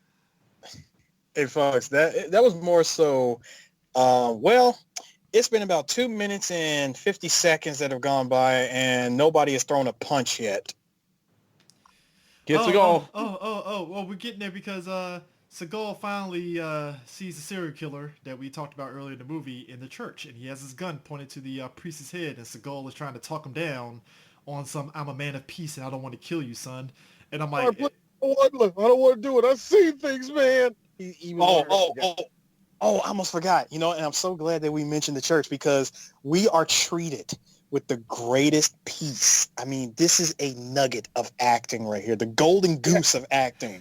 The golden goose of acting, because, hold on, I'm going to go ahead and quote the line. 3! You forget the fact that... Eris, oh my God, Eris, that chill. That was chill. Don't you ever do that again. You're so good. Well, you need to get on stage now. Oh my God. That was just, I just felt it in my hands. oh yeah. Also, I forgot. Can we say that can we say that the actor in this scene is looking back like, yeah, that was my magnum opus. Oh yeah, because that nigga's always a character actor and a bunch of other shit. So he's like, wait a minute, I'm in a Seagal movie? Fuck it. Oh. Go for it. I forgot. There was a line. There was a line when Seagal was beating up Gunston's men. You really shouldn't knock Chinese potions. In fact, I got something in my pocket that'll completely clear that bruise on your forehead. What bruise? bruise. Bad bruise. And I got to be honest with you. You won that one, Trump. You won that one, Trump. Yeah. look, real talk. That was one of those 90s, like, instant jabs that's like, that has to hurt. Yeah. We don't, look. We still make jabs like that, but usually that kills somebody. Blame John Wick. He changed the game, y'all. John Wick killed, look, all the memes about John Wick, like, he ran out of bullets. John Wick grabs a piece of paper. Yo, fuck. Slits your throat with a piece of paper. He slit your throat with a paper cut. Yo, here's the thing. The only thing better than that is this. Well, Jackie Chan, we have you surrounded. The only thing that you have beside you is a little stool. What do you plan to do with the stool, Jackie Chan? And then it becomes the greatest 2-minute fight you ever seen in your life, where Jackie doesn't break the stool and whoops everybody's ass. It is not 2 minutes. It is 10 minutes of Jackie flipping around different variations with the chair before he hits somebody. It's not even him just flipping around. Like, CJ, it's not him flipping around. It's him trying to find his exit before he proceeds to beat the crap out of everybody. This is why the fight scene in First Strike is so great, because he's using a ladder for a solid 8 minutes, and I'm like, dear God, hit somebody, guy. Ain't that the movie that he lost for Best Fight at the MTV Movie Awards too? Yeah. And that scene's great. He lost to the Craft. How? Because 90s, nigga. Anyway, here's the thing.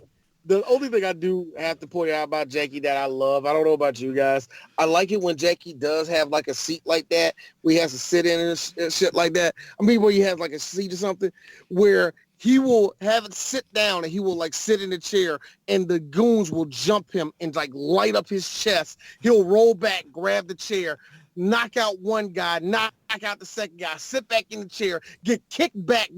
The chair scoots all the way back, and you think it's over, then Jackie just goes full OP.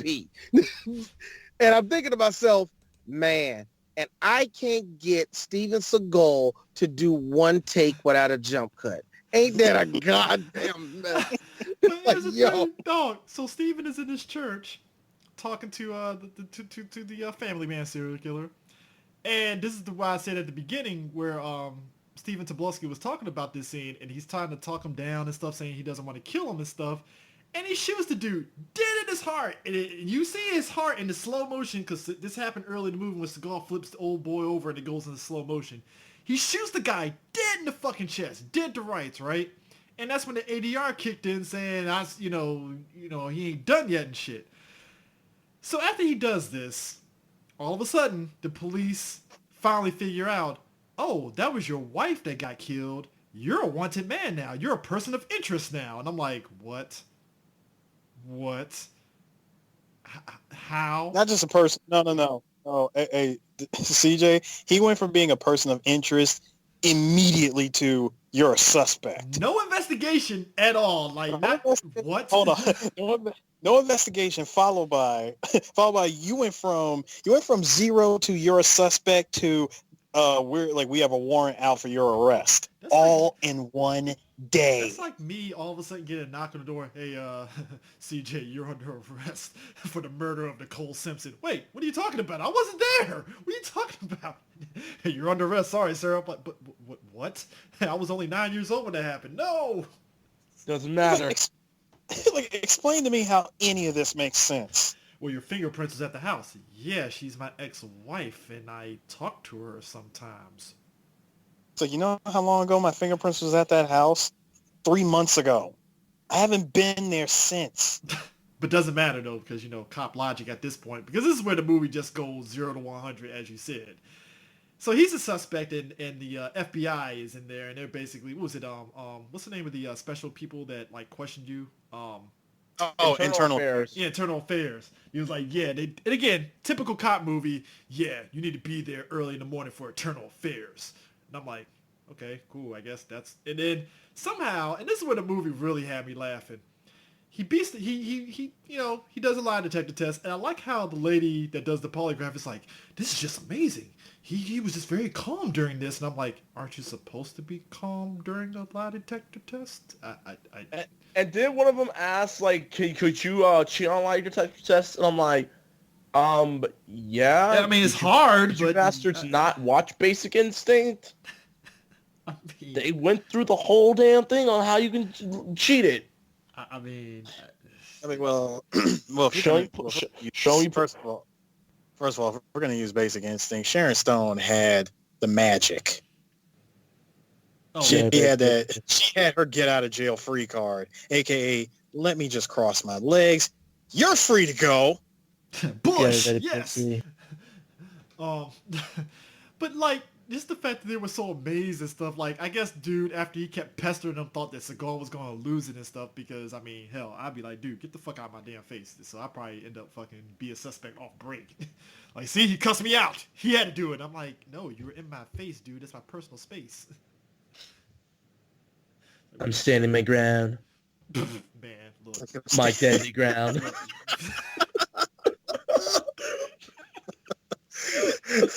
I was standing my deadly ground. Plus I live in a plus 50 points. My space was under siege. Now I'm up to justice. You have my mark of death.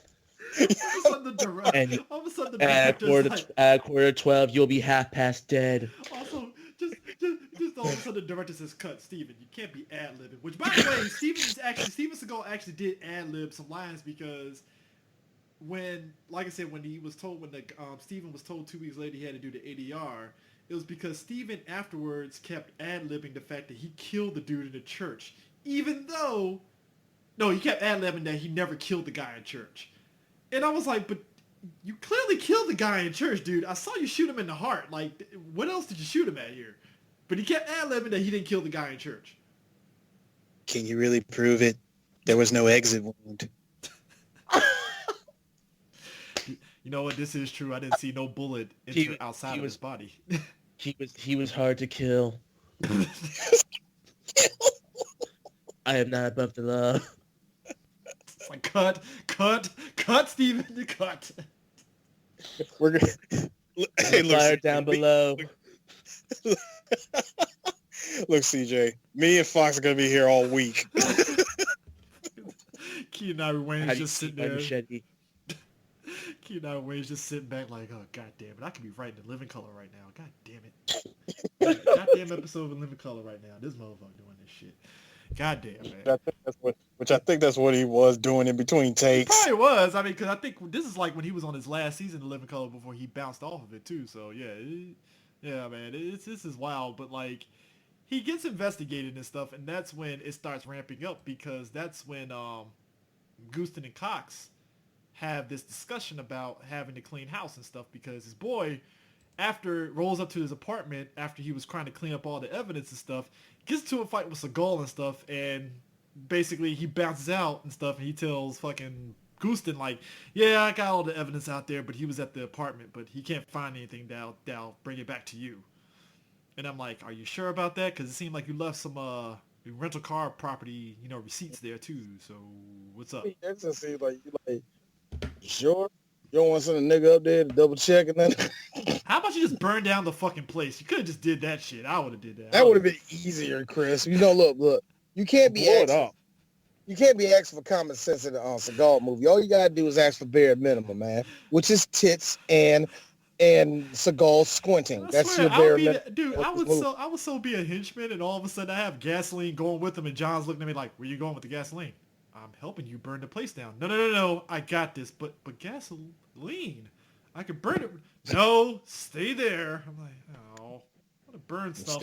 Like, where are you going with the gasoline? What gasoline? I just love how. I just love how when Guten and Cox come in, like, cause Cox, he heel turns. It's like, yeah, I know he's restaurant reckless if you really think about it. I mean, true, but then he's telling all the deets, like, yeah, they used to call him the Glimmer Man back in Nam, like, It always goes back to doesn't it? Yeah, hey man, it's the 90s. You know, you have to go back to Nom. It's either that or Desert Storm. So he's like, you know, we got him Nom, got him into a Black Ops unit, and we called him Glimmer Man. So because the legend said that when he glimmers in the shadows, you're dead. Next thing you know, he went about his merry way in Thailand, found Buddha or something. And cleanse his soul. You know what Seagal used, right? He used the technique Black Dynamite used with his boy O'Leary. He used the bear technique and just gets him every time. Freeze, turkeys. Like just when you think it's safe. Yo, the thing to get me is that every movie there's a scene where somebody goes like, I don't understand this. We can't find nothing on this guy. And under siege, well, I can tell you something about this. He is the best Navy SEAL that's out there. Sure, he's a cook. Sir, you forgot this. You forgot it starts off with Casey fucking Ryback. Oh, shit. Oh, shit. Casey fucking Ryback? Nah, maybe the best window was on Deadly Ground. Here comes Emery. We're like, we can't find nothing on this guy. Here comes Emery. My guy, DC tells me we're dealing with the best of the best. This is the type of guy that will walk through a rank, will get dropped off in the middle of the rainforest, and he'll be in your backyard the next day with a smile on his face and 500 pesos in his hand. This guy's a killer. If you let him in here, he's going to blow up everything. He's a trained assassin. It is always like he's this mysterious guy. Indeed. And he's at peace with the world. Let me tell you something. The hells are coming. First off, in this movie, we get Black Don King from fucking Rocky V saying that shit. Who's also in this movie, by the way. Yes, George Washington Duke. Sue me? I touch me. I'll sue. This motherfucker was like, yo, I'm giving me an easy check on this one. Only got like 5. All he did was eat 3 donuts, drink 2 coffees in the scene, gave a foul to Keenan Ivory Wayans, and showed up in the background a couple scenes, and that's it. Easy check ever. Easy check. That's an easy check, man. They had to be on set that much. Come on, man. Yeah, I'll do that too. And on top of that, he could do that and an episode of the Jamie Foxx show at the same time, man. I mean, look, you just guest starring on there, but. But we have to talk about Seagal and Old Boy fighting in that apartment and how that was clear a stunt double that was fighting Seagal, because that was not John that was fighting Seagal. No, it wasn't. Man. That dude was a little too loose to be a fucking mid-40s white guy doing leap kicks. You're not Scott Adkins, nigga. You can't be doing that. That dude wishes he could be Scott Adkins. God damn, dude. Oh my god, man. That was I still want to petition if Disney or Hulu ever decides to make a new Iron Fist season, I want Scott Adkins to be Iron Fist. I'm sorry that he should have been Iron Fist the whole time. Now, I'm laughing at the fact that after this, as Reckless said, Gunston and Cox are having their conversation, and I like how Brian Cox clearly looks like he can't swim for shit because he's doing a doggy paddle as he's basically throwing threats to Cox like, well, you either kill him or I'll do it. And I'm like, you can't threaten people when you're doing a doggy paddle in the water, dude. That makes yourself look bad. Like, yeah, I got all the power. Like you can't swim though, nigga. Like, what you talking about? He can barely keep his chin above water, and he's like, well, you just gotta do what you gotta do. Come on. Like, dude, you're out of breath trying to keep your head above water, nigga. Like, what the fuck, yo? They would have been better off showing him in a jacuzzi versus him swimming. Like, dude, you're making it seem like you're gonna fight Seagal at the end. Don't do this. Don't do this. I mean, yo, but they got you gotta quit that, dog. Y'all gotta stop doing this shit with evil white man in movies, man. It don't make no sense. Now, here's where it gets there. This is where D was pointing out here. So Keenan Ivory is kind of lining up the phone calls that's going to Seagal's ex-wife and trying to line up who was making the calls and stuff, and he's piecing it together. And that's when John makes his move, and he's fighting Keenan Ivory Wayans, and he's beating the shit out of him pretty bad. Yo, and I had to make sure, like, that's John again? Wait a minute, that can't be, because this motherfucker just hit this nigga with a leaping roundhouse kick. There's no way in the world that he can fucking do that. Well, clearly he's not a ninja. The only thing you were missing when he did that was those thunderstorm hits whenever Chuck Norris did those roundhouses in Walker, Texas Ranger. And I was, here's the best part about this scene. I was like, you know what? I hope something gets easily knocked over and it creates a fire. And this time it was a television. First and off, that is the television tipped over, boom, and everything went up. I was like, yeah, that's a fucking Zenith. They do that shit. I'm about to say, that was the most brittle-ass fucking CRT. I have a CRT right now that fell on concrete and still works. That's the most brittle-ass goddamn TV ever. That's a JVS fucking CRT I got, too. I was like, yo, how did that fucking happen, man? What motherfucking Kmart television did this nigga get to blow up that? And look, cop salaries ain't that good, so he had to get that shit on, like, the blue light special at Kmart or something. That's terrible, man. You say nigga a detective is still getting paid shit. I get paid more than detectives, D, and that's sad. I'm sorry. This is sad. Sad, Dwayne. That's sad. I will say that they're still look, man. They're still reeling back. They were still reeling back from the LA riots. I know, right? Yeah. Like I said, I will say this scene, I actually like it. I'm like, okay, Keenan, obviously you didn't get a lot of screen time, but you know what? This one makes up for it, and I really like this scene. They let him fight because they actually panned the camera back, so clearly that wasn't a stunt, though. Like, Keenan was actually throwing some punches and getting some licks in, so I appreciate that. It's, again, he's more spry than Seagal, so, less cuts. Yeah. And then obviously, I gotta get out of here. Jumps out of his apartment building, which I have to ask, how much rent were you even paying for that apartment, dude? Over top of a bodega too? Like it's like in LA. It's like in the middle of downtown LA, dog. How much are you paying for this shit? On top of a bodega too. So like, how much is LAPD paying you? But I like the fact that this nigga flew out the 4th fucking floor and survived falling on his back on the car. Dude, the car was a soft top. What if that was a hard top? I'm like, yo, I think with a soft top, it would have been, I don't know, whatever. It doesn't matter. Now, this is where I laugh. So Seagal's at his wife's house, and he sees 2 guys roll up there, and he immediately is like, go upstairs and stay there. 2 guys come up there. Yeah, take the kids, go upstairs. They get there, and they're all like, yeah, we're Eternal Affairs. We're here to take you. You're under arrest and all that stuff. So he goes with them. Now, here's my thing. If you're a henchman... Number one... Hold up, CJ. Hey, CJ, number one mistake. First of all things that you pull out first, these 2 guys pull out umbrellas and escort him to the car instead of putting him in handcuffs. If this wasn't a red flag that these guys clearly weren't from Internal Affairs, I don't know what else was. He was willing to buy it. He was willing to buy it. Like, well, maybe these guys are nice. Here's my thing. My thing is this. No, you forget it's Seagal, bro. I already knew who they were a part of because I'm always one step ahead. So I'm gonna go. But my thing is this. True story. I can think ahead of people. Prove to me that Seagal hadn't said that. Oh yeah. He clearly thought ahead until he saw the Russian fucking damn tattoo, and then all of a sudden put 2 and 2 together. I was like, yeah, all right, bro. By speaking Russian too. He ruined how many languages does this dude have? He ruined the element of surprise because he could have easily just not said anything and just jabbed somebody in the neck and shit. And I don't know, man. Well, you open up that element of surprise, CJ. You know what that?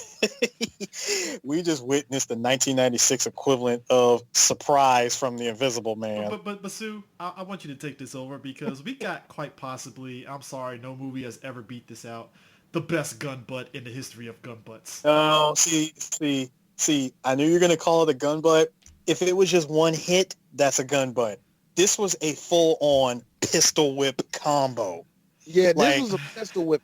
A pistol barrage, if you will. A barrage, maybe. Sorry. My mistake. Not pistol whip combo. That was his super move from Street Fighter V. Just pull out a gun, hold it the other way, and proceed to pistol whip for several hits. Can you imagine the guy getting that fucking damn pistol whip and he's like, stop, please, stop. This is not. I want to tell.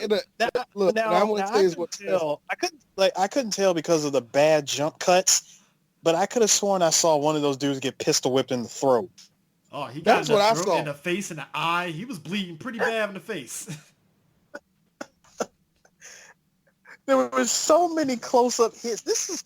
What we saw was the future of the future of post-production shaky cam.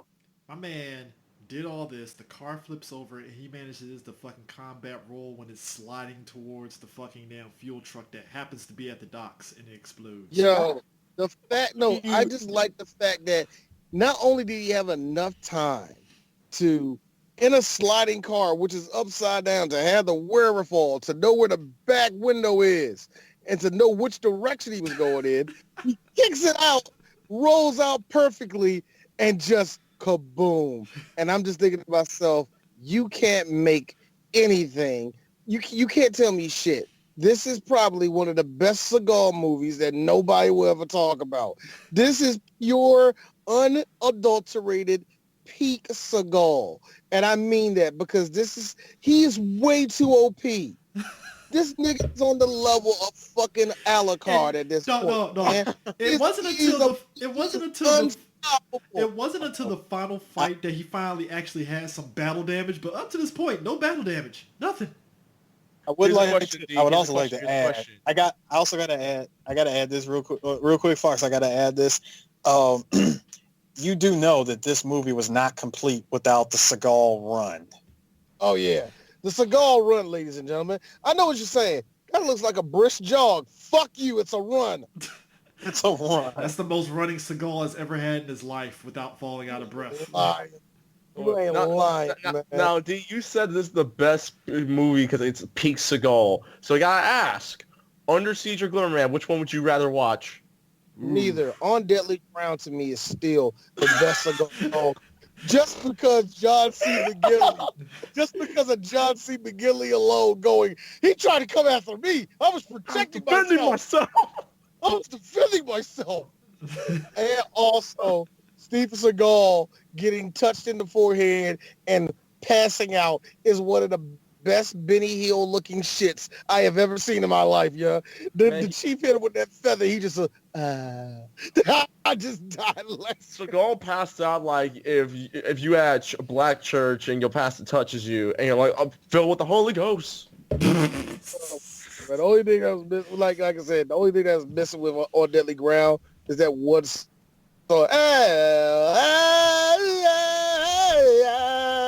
That's the only thing missing. So, here's what's wild to me. So, old girl that he's talking to that was at the high school, right? I had to sit back and ask myself, hold up, time out. She don't look like a high schooler in this scene. The dude didn't look like a high schooler in that scene. I know, but like I could buy him a little bit, a little bit. Nikki Cox was one of those 16-year-olds that looked like she was 24. Nikki Cox was one of those girls back then. Now I know she was probably 18. When I saw her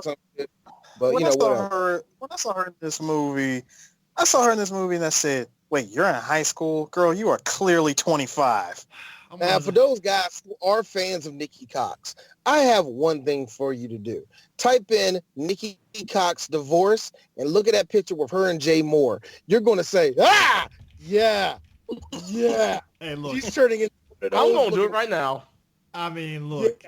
She's turning into those type of white women. Look, all I'm saying is this. Like, I watched Unhappily Ever After, and I was drinking the Kool-Aid on that one, so yeah. Yeah, I did too, my brother. Look, I'm looking at the picture now, and I'm like, oh, you might be on the Real Housewives of Beverly Hills at some point. Good Lord, man. Her titties went all the way to her knees. What in the world? It's I like know, right? It's a 180. It's like, whoa. So you know what? Look, this sounds mean.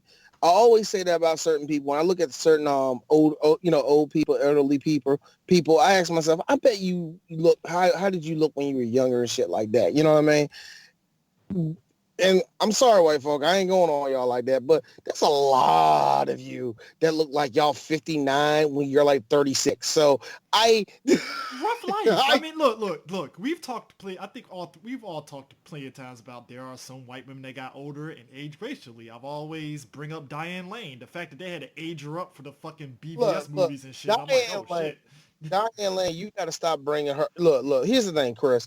You can't keep on mentioning Mewtwo when you talk about a motherfucking Pokemon. I don't give a shit. All right. At that point, you lose interest in me when you keep on bringing up the anomaly, my motherfucker. You can't do that shit, man. How about old girl from Speed, Sandra Bullock? We could just substitute her. Now, ain't she like half Spanish or some shit like that? I didn't know that. So she's basically like fucking old girl that's the WWE champion, fucking Bailey. That's what we're saying. She's Bailey. Oh, okay, all right, cool. Well, I don't know. No, Bailey's all the way Spanish though. See, Bailey, I thought was white until you told me she was Spanish. I was like, no. She's what's called white. You could probably she's called white passing. if you want to call her white Mexican probably, but I don't know her life, so I ain't going into that. Sandra's white Mexican. Sandra's German. She's like German. Well, she's just German. Yeah, American German. Yeah. All right. Yeah. Sandra get it. Yeah, she's nice, man. She's nice. Yeah. But the point is, I don't know why I brought it up. That's mean. Nikki Cox clearly looked like she was like getting plastic surgery to keep up with everything, and it just didn't work out. You know what didn't work out? Her career. I mean, Unhappily Ever After was like the peak of her career when she was like... That's the part. She's done a lot more shit than that. But she did Las Vegas. She was on that for a while, but that's about it. Unhappily Ever After was the only thing I knew her from, so that's just like, I was like, oh, okay, cool, you know? Yeah, I know. She did a couple of TV shows. She was in that era of her and like Tia Carrere and all them other chicks that were like... I wouldn't even put her in Tia Carrere. No, see, Tia Carrere, real talk, she started in the 80s. Okay. Yeah, because Tia went all the way back, like, I'm talking like 84 in Canada. You know what I mean? Oh, that's right. I forgot so Tia did do some Canada shows. I keep forgetting that. Mm-hmm. Damn. Not Canada shows. She did quite a few Canadian movies. She's in the same circle with your girl, Chong, Radon Chong. Oh, shit. I didn't know that. No bullshit. I'm not even talking about that. Yeah, Tia goes back, so you can't even really say her. So I will say this is that weird Jenny McCarthy era. Shit! Damn, I forgot about Jenny McCarthy. Damn. Yeah, it's around that era, man. It's around that era. See, Pam and everybody. To me, it felt like the world was chasing Carmen Electra. Yeah, you're right. Carmen Electra, yeah. Everybody was trying to chase a certain look at that time. I hated the 90s. Anyway, back to the movie. So I like the fact that they managed to corner Brian Cox when he's dipping out for his daily going to work, and they do shit like, hey, I'm gonna shoot him in the kneecap. Hey, I'm gonna shoot him in the hand. And I'm like, okay, shit. Well, I mean, he pressed that goddamn gun to his fucking palm, and I was dying. And then he just spills everything. Please don't shoot me in the hand. I'll tell you everything. I'm like, wow, you snitched pretty quick, didn't you? And and then you realize that him being shot was probably he probably gets off on that. He's like, God damn it, I miss you, Cole. I ain't gonna lie, man. I laugh at the fact that scene of when it pans back and Brian Cox is literally hobbling on one leg back to the car.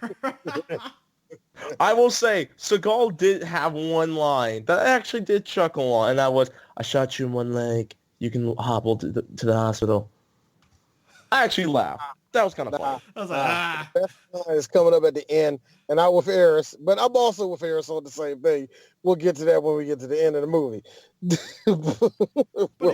he spills the beans, and at this point, that's when we get to our scene where it just ramps up with the action and stuff. And that's when John and, Gustin and them decide, we're gonna fuck up Steven Seagal and them at his place. We're about to go ham on this shit. All right, now I get to do my obnoxious king voice. Commence gunfight. Oh, well, D, you forgot also, I made sure we had to note this. To show that there's a gunfight happening, when all the henchmen and Gustin are walking in there and stuff, and it's a slow motion shot, and he's looking at the leader of the hotel, and the guy's looking at him, and he's like, as soon as they go upstairs, well, I guess it's time to call the cops and get the fuck up out of here. All right, let's go. Hey, CJ, did you, were you like me? When you saw all of them completely staring down Scruffy as he's looking at the newspaper? Before he even called the cops. Yo, I'll be honest with you. At minute 2, here's me. Okay, I don't know why y'all dragging this out. Bring out the guns, nigga. Why y'all dragging this shit out? I thought for a second they were going to slow motion, pull out a gun and shoot the guy, shoot him, old boy, at the fucking desk. I was like, that would have been dope. Nah. They like, nah. Here's- See, that was Seagal. See, that was Seagal behind the camera. Seagal was all like, see, this is what we call building tension. This is what I do for my girlfriends. See, I come in 5 minutes instead of 3. That's what you call building tension. how dumb was it that he decides to take main bad guy and his own henchman, his second in command, and have them go against each other? You know what? It was in beautiful fashion, and D might use that No, sorry. Hey, D. No, D. It was in beautiful 1996 fashion. Yes, it was, sir. Because what you got was the aiming of the gun, the boss going, "You motherfucker!" But in this instance, it was more like, "Oh." I like how he sat there and was like, "Oh, you gonna shoot me? I pay your fucking salary. Oh, that's fine." It's like, you think you're gonna sell me down the river, huh? Nigga, his face is classic. And I might use that. I'm not even joking. I might use that. And you know the best part? And you know the best part is the both of them, like when the gunfight truly commenced, Donald actually killed him. I know, right? I thought it was gonna be like he was just gonna be bleeding on the ground and shit and be rolling around. Like, no, instant death. He just gone. I'm like, what?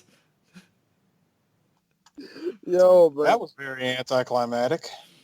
But Chris, I rival, and you can see the picture. It's in the chat. I rival that face.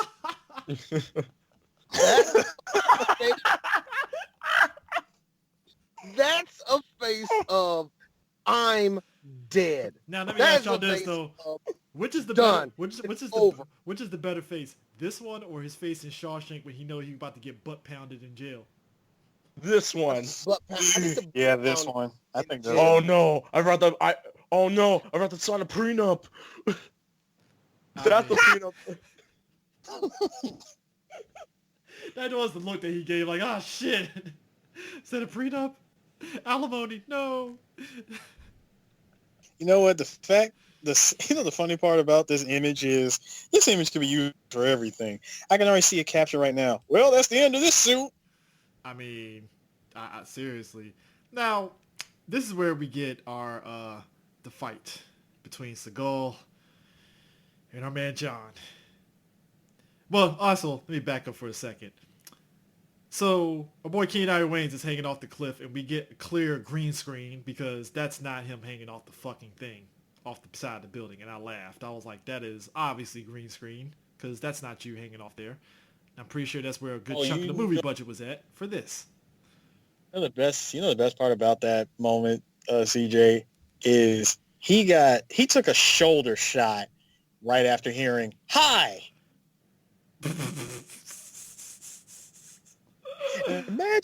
Imagine you're a cop and that's the last thing you heard.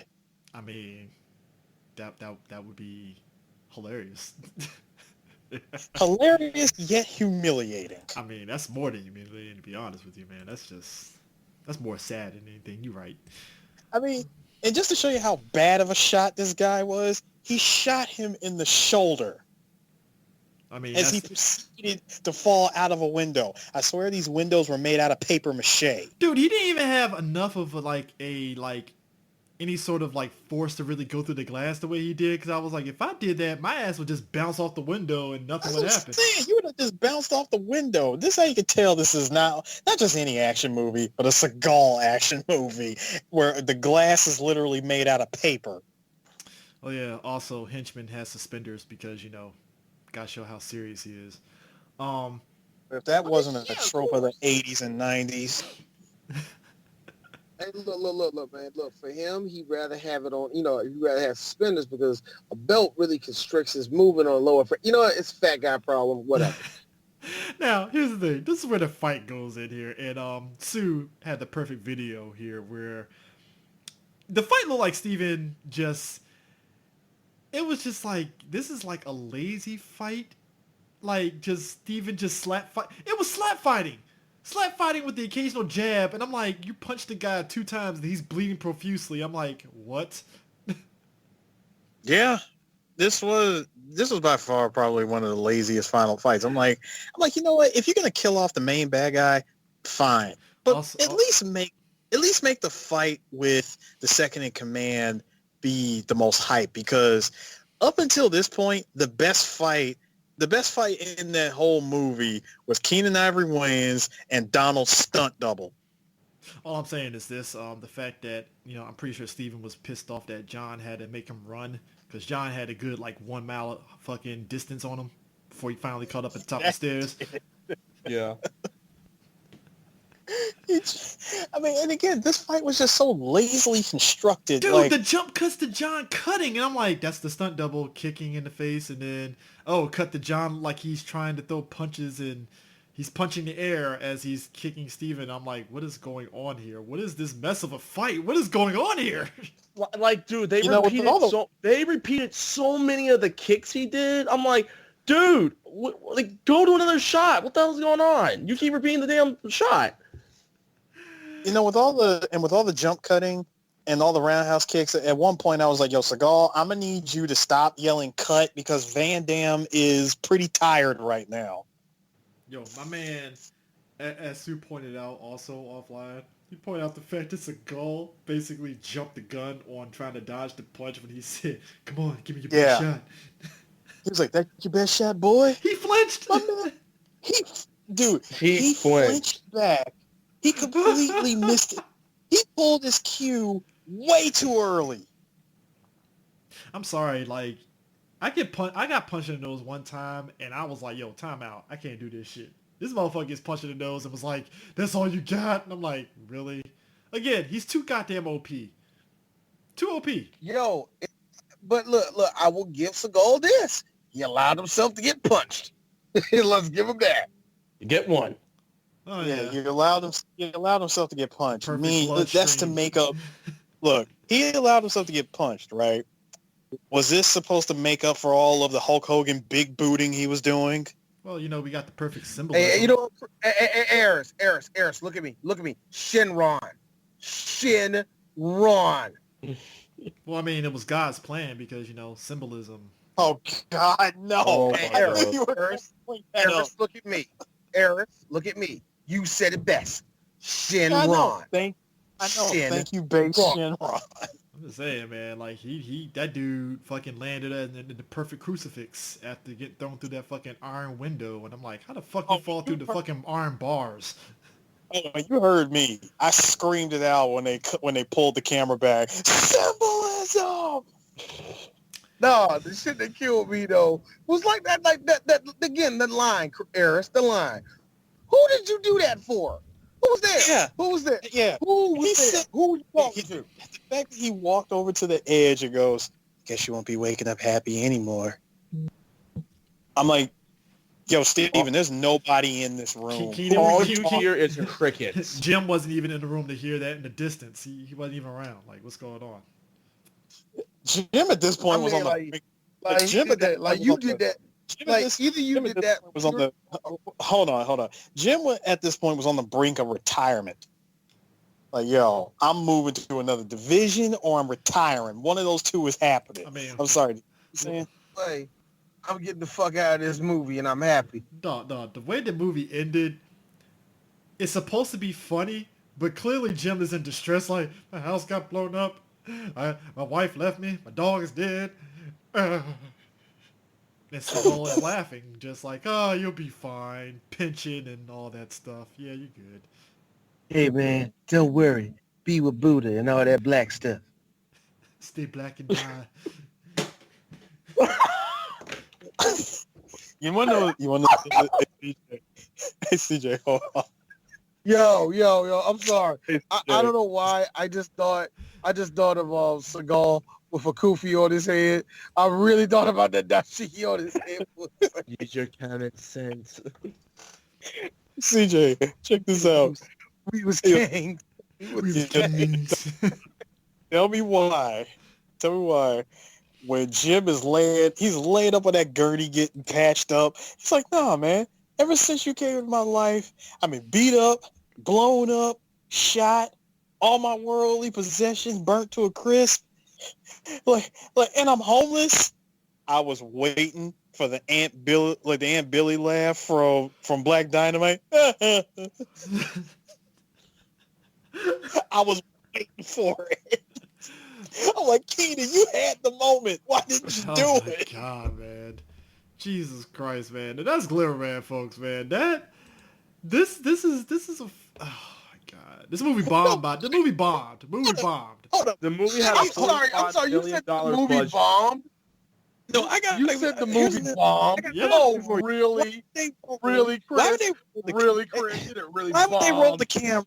I'm sorry, not the camera. Why would they roll the credits on a happy song? I mean, this movie Someone doesn't clearly- even look like they even had a budget for a fucking soundtrack. I don't even know what soundtrack you would put against this fucking movie. They really didn't.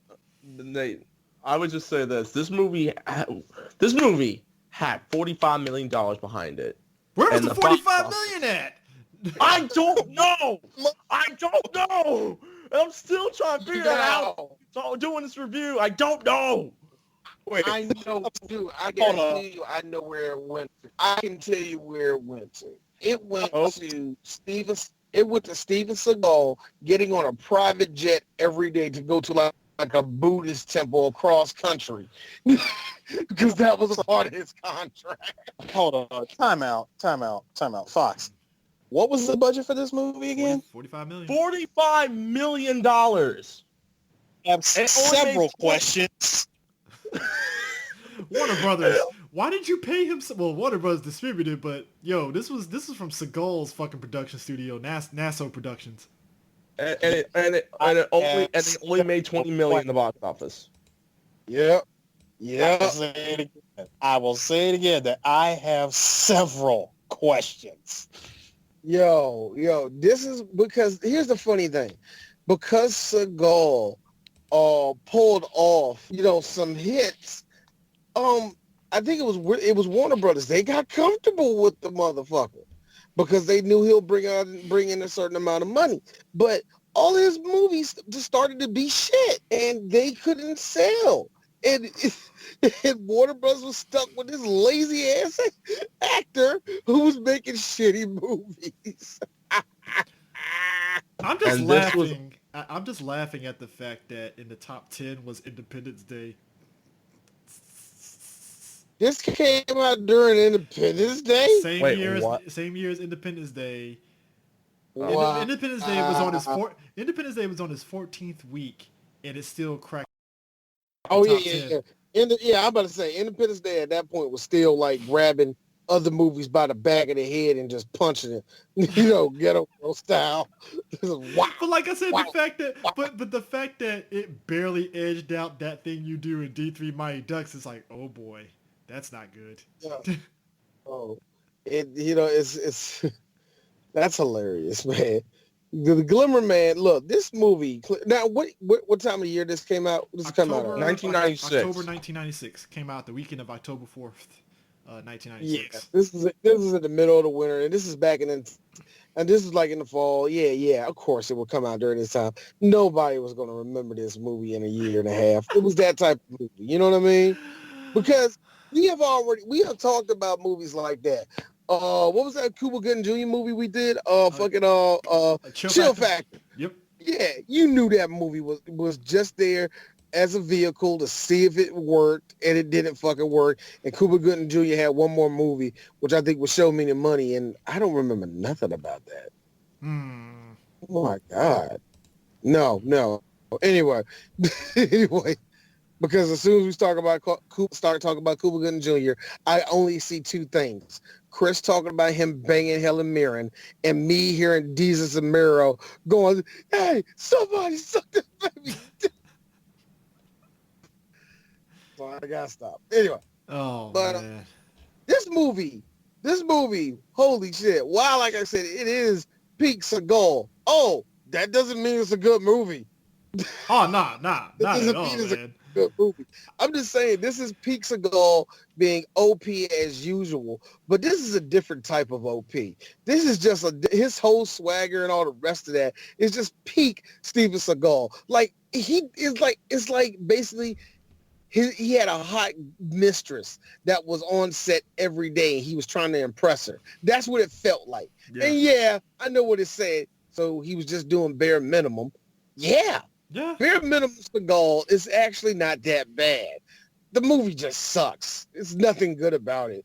There's a couple of cool little action scenes. Like I said, that tanker scene is wonderful. I'm sorry. Like that should be referenced as one of the most ridiculous scenes in like action movies. Nobody talks about that, man. That shit was awesome. But yeah, it's one of those situations where in the 90s we had this in Rising Sun, and who knew that the dynamic duo of Sean Connery and Wesley Snipes would be the better pairing. Wow. Between the two. That's amazing. We're bigger stars, to be honest with you. Oh, I know that, but it's just at this time though, it was like Keenan Ivory Wayans still had that hype of In Living Color, and it was Steven Seagal because it's fucking Steven Seagal, and everybody's like, oh, that could be an interesting pairing. And then it was like Rising Sun, it's like Sean Connery and Wesley Snipes, and people were like, all right, cool, I guess. In a world where 007, Nino Brown must work together. Man, listen. That isn't man, awesome, you a Russian. Like, man, ain't you a Russian or some shit? Well, you're a black man. We should work together. Shockingly enough, that was the movie in a nutshell anyway. Sean Connery being diet racist a little bit. Actually, I don't remember much about that movie, to be honest. I remember a little bit. It was kind of like his whole thing of like trying to understand black people a little bit and stuff. It was funny a little bit. So he was pretty much playing every white person who's trying to understand about being black. Old white person. No. Hold on, guys. First of all, he's every white guy trying to understand Negro culture. Yes. From the black man that loves Asian culture. That's kind of interesting, ain't it? Mm-hmm. Wow. Hey, there are zero lies in what I'm saying here, folks. No, you're not. There's no lies at all. I don't know. Sean Connery looks like a motherfucker that got a thing for like women from Sri Lanka or some shit. You know what I mean? It's like this is my new girlfriend. Her name is Valana. How you doing? Like this is another one, Sean. Yes, I know. like nigga. Yo, because real talk. Got it tight. Real quick, I remember vividly with Wesley Snipes when it came to Asian women. Like, low-key, Wesley Snipes can be an asshole when he wants to. And he was low-key flexing like, yeah, these Asian women are awesome. They're better than you black women. He was kind of doing that a little bit. And it's like, hey, Wesley, what you doing, man? Because I'm pretty sure there was a lot of black women that did this nigga dirty. And Wesley's like, you know what? If I'm ashy, I'm going all the way ashy, baby. Y'all black bitches can't cook either. Oh, hey, look. I ain't saying I like him being ashy, but I respect the petty in it, though. You know Wesley, when you the Wesley face where his eyes is all wide and he look at you like you just said something to him stupid. Where you're like, yeah, bitch, you can't cook either. Hey, I respect Wesley Snipes' petty. I respected his petty during that period of time because he was like, I don't give a fuck what anybody thinks. Because look, and I think it's really because at the time, you know, and a lot of black women just hated him because he went to another race. And I think, you know, at that time it was different. It's like, yo, can I like what I fucking like, nigga? I don't have to like we have plenty of guys. Like, you know who the biggest hypocrite of that shit to be when it comes to that shit? It's Harry Belafonte. Harry Belafonte didn't want nothing black women, but we kissed this nigga's ass like this motherfucker was all black. Look, he's blackity black activist, but when you hear it from Eartha Kitt, then it's like, But this is what I'm about to show you the difference. See, it's that, and then there's Serena and her white boy. Is a little bit of revenge? Probably, but guess what? It ain't none of your goddamn business. Well, let's be real. With Serena, it was fucking Drake and fucking Common pussyfooting around on whether they wanted to be in a relationship with her, and she's like, fuck it. All right, bet, I'm out.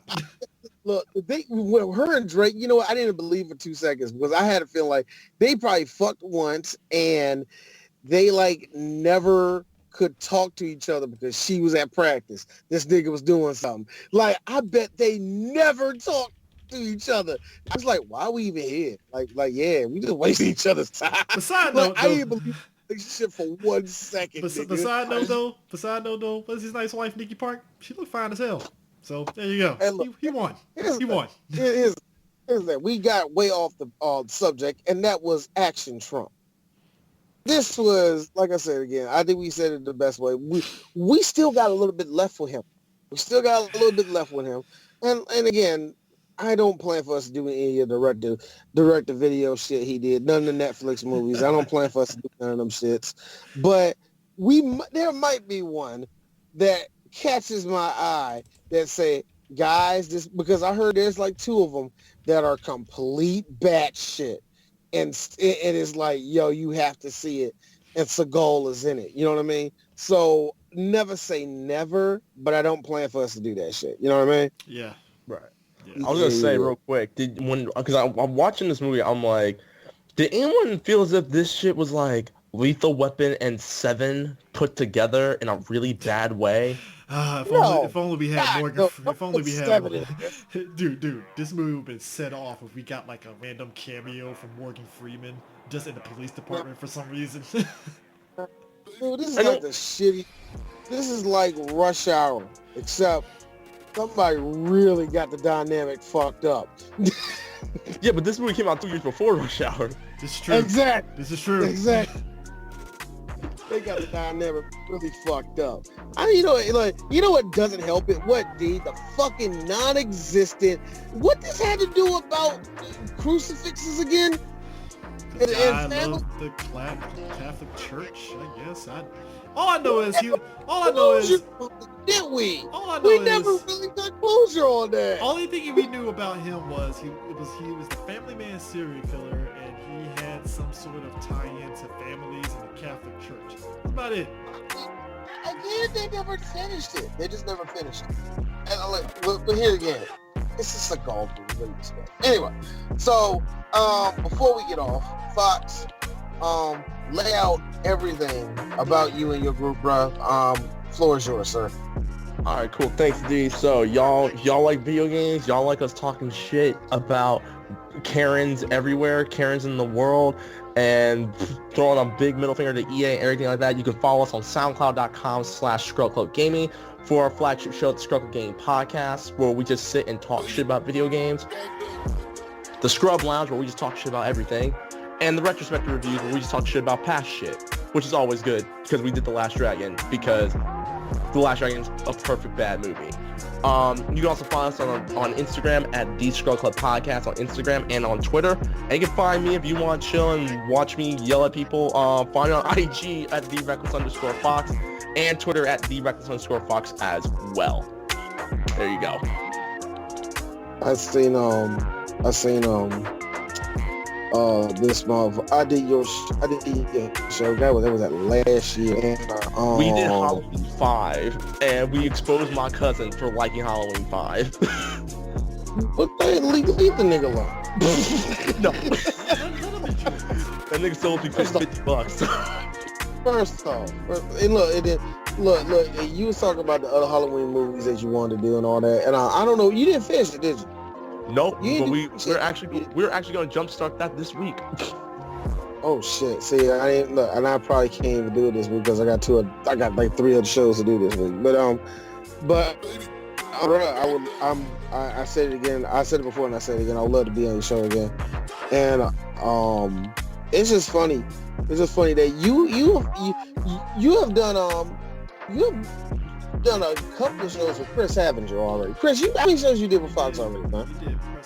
He did one. He was on the gaming podcast where we talked about EA firing like over like 400 of their employees. Oh yeah. Yeah, that's what he did. Yeah. I forgot about that shit. Yeah, I don't know. I was just trying to remember that. But yeah. So yeah, that's it. As of next week, oh God, I don't know what the fuck we're gonna do because we're still in limbo. Because I don't know if I'm gonna bring out a certain episode or not. It's either gonna be Pam Grier or it's gonna be something I have no fucking clue I'm gonna do. So, anyway, want to see y'all next week. We out. Peace. See you guys.